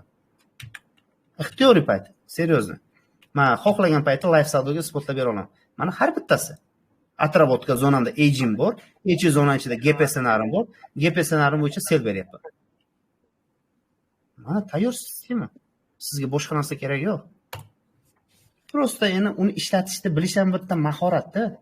Chunki mana bu 3-valna bekordan bekor aytilmaydi. Buni keladigan joylari bor. Tushundingizmi? Endi kimlar qolgan bo'lsa savollaringizni bersangiz bo'ladi. Bo'lmasa bugunga savollarim tugadi o'zimni ham. Assalomu alaykum. Assalomu alaykum. Ustoz, assalomu alaykum.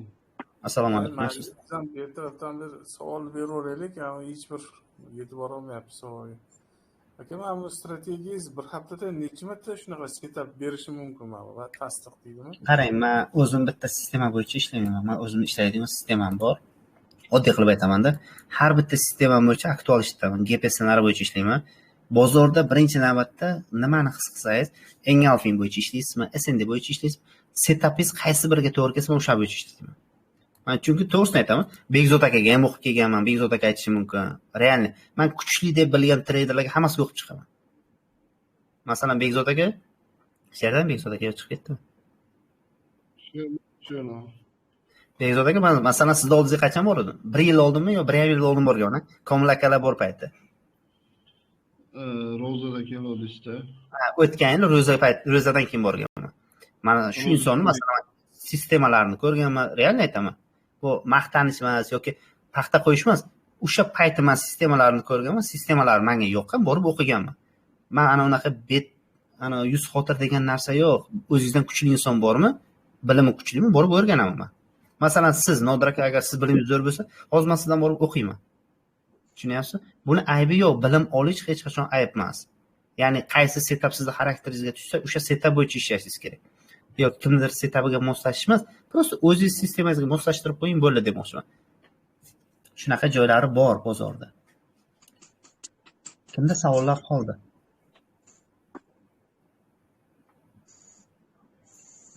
Agar savollaringiz bo'lmasa, to'g'risini aytaman, vebinarimizda bugungi o'rgatmoqchi bo'lgan narsalarim shu. Buni ham chuqurlashtirsangiz bo'ladi. Vaqt davomida chuqurlashtirib olasiz. Uni live'da tushuntirib ketaveraman, muammo joyi yo'qmi? live savdo paytim kiring. Shu bo'yicha nima uchun savollar, qanaqa savolingiz bo'lsa, o'shani tushuntirib beraman. Shunaqa. Bu bola har kuni live qiladi. Misol o'tib kuzatsanglar bo'ladi bemalol. Agar strategiya sizlarni qiziqtirib, mana shu o'rganmoqchi bo'lsanglar, mana shu live'da so'rab yana o'zlashtirsanglar bo'ladi bemalol. Aka shu bir Qashqarda bir ko'rsatib bera olmaysizmi? Qashqardan zona olib bitta ko'rsatib bera olmaysizmi? Agar iloji bo'lsa. Iltimos. Birinchi qarang. Birinchi navbatda men bozorda nimasiga e'tibor beraman dedim. H4, to'g'rimi? H4 e'tibor beradigan qismlarimdan bittasi. H4 da bozor qanday holatda turibdi? O'zi kecha bozorni o'quvchilarga analiz ham qilib berganman. Sizlarga sveji bozordan ko'rsatib beray. Qarang, bozorda birinchi qoida. Bizda birinchi nima dedik? Bozorda maksimum bor, minimum bor, to'g'rimi? Bozorda maksimumida nima shakllanadi dedim. Kim savol berdi shu savolni? Men berdim aka. Engulfing bo'ladi dedim. Engulfing bo'ladi. Bu engulfing aktual turadi dedim, to'g'rimi? Bu engulfing qachon ishlatmaymiz dedim. Qachonki buzib o'tsa ishlatmaymiz dedim, to'g'rimi? Bozorda engulfing mana shu zonasidan kecha sel berilgan. Bozor engulfing bo'yicha sel berildi.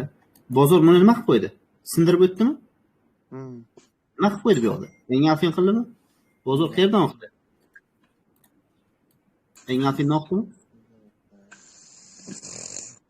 Xo'p, endi bugungi bozorda xohlasangiz screenshot qilib qo'yingizda.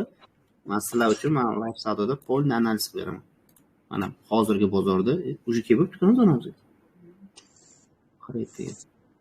Qarang. Eng kulgili joyi Bek communityda kimlar bor? Men borman. Communitydagilar shu yerda. Akam, assalomu alaykum, yaxshimisiz? Shu bugun live'da Bek aka bilan unaqa qildik. Live threadda savol fikr almashdik, to'g'rimi? Kim bor edi o'sha paytda? O'sha zo'r narsani o'rgatdik o'sha paytda ham. Men nima dedim o'sha paytda? Mana bu trendimiz bo'yicha magnit qiladi dedim. Xohlaymizmi, xohlamaymizmi? Shu zonaga kirib tegadi dedimmi, yo'qmi?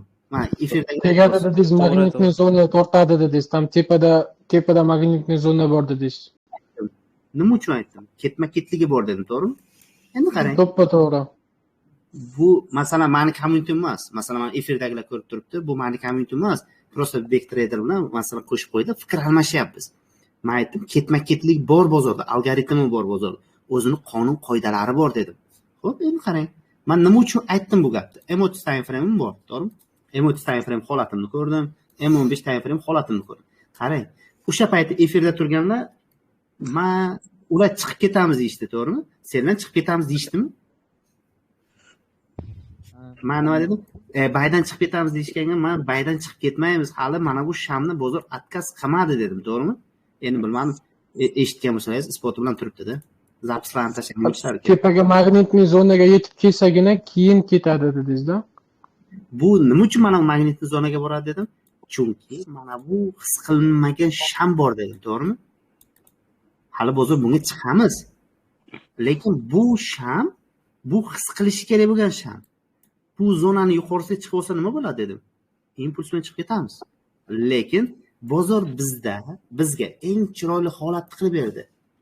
Juda ham chiroyli holat qilib berdi. Qarang, M15 time frame'imizda bozor ketma-ketligi bo'yicha o'zini shamini yechmadi. Bu bizga bitta signal. Ya'ni mana bu sham, mana bu sham, mana bu sham bir-birini yechmadi. Demak, siz tushunib yetishingiz kerakki, M30 time frame'dagi mana bu zonamiz, ya'ni men zonani boshqa belgilayman. Endi hamma har xil belgilaydi. Mana bu zonamiz va bizda mana bu trendimiz aktual turadi. Buzmaydi buni. Mana buni buzmaydi. Bu likvid, bu tortadi, bu liniya tortadi. Magnitli liniya deb bekorga aytilmagan, bu tortadi. Bu zonaga borib urgandan keyin kuchli sell bo'lishini ko'rishingiz kerak. Kuchli sell bo'ladi.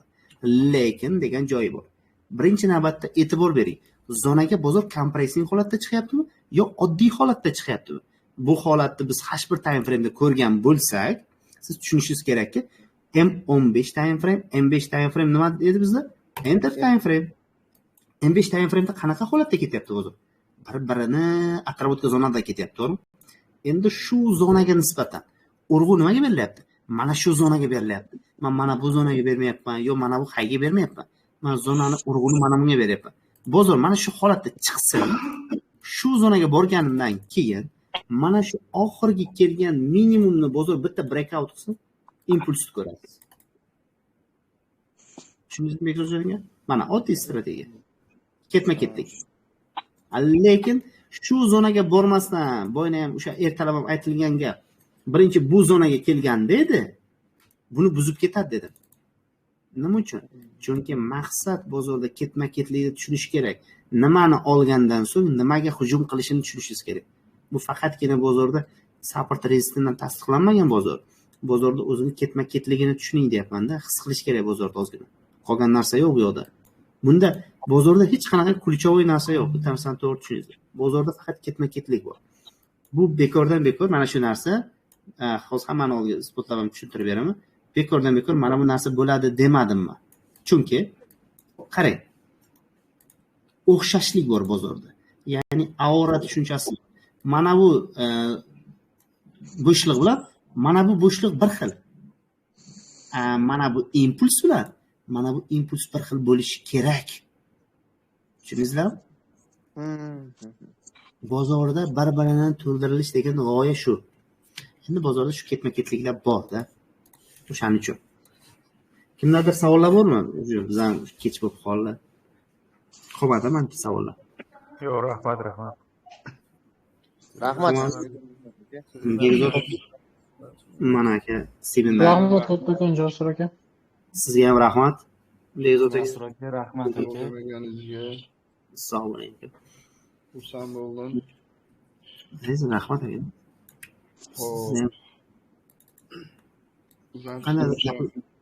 Bo'ldi aka, rahmat. Sog' bo'lasiz aka. Keyin Bekzod aka.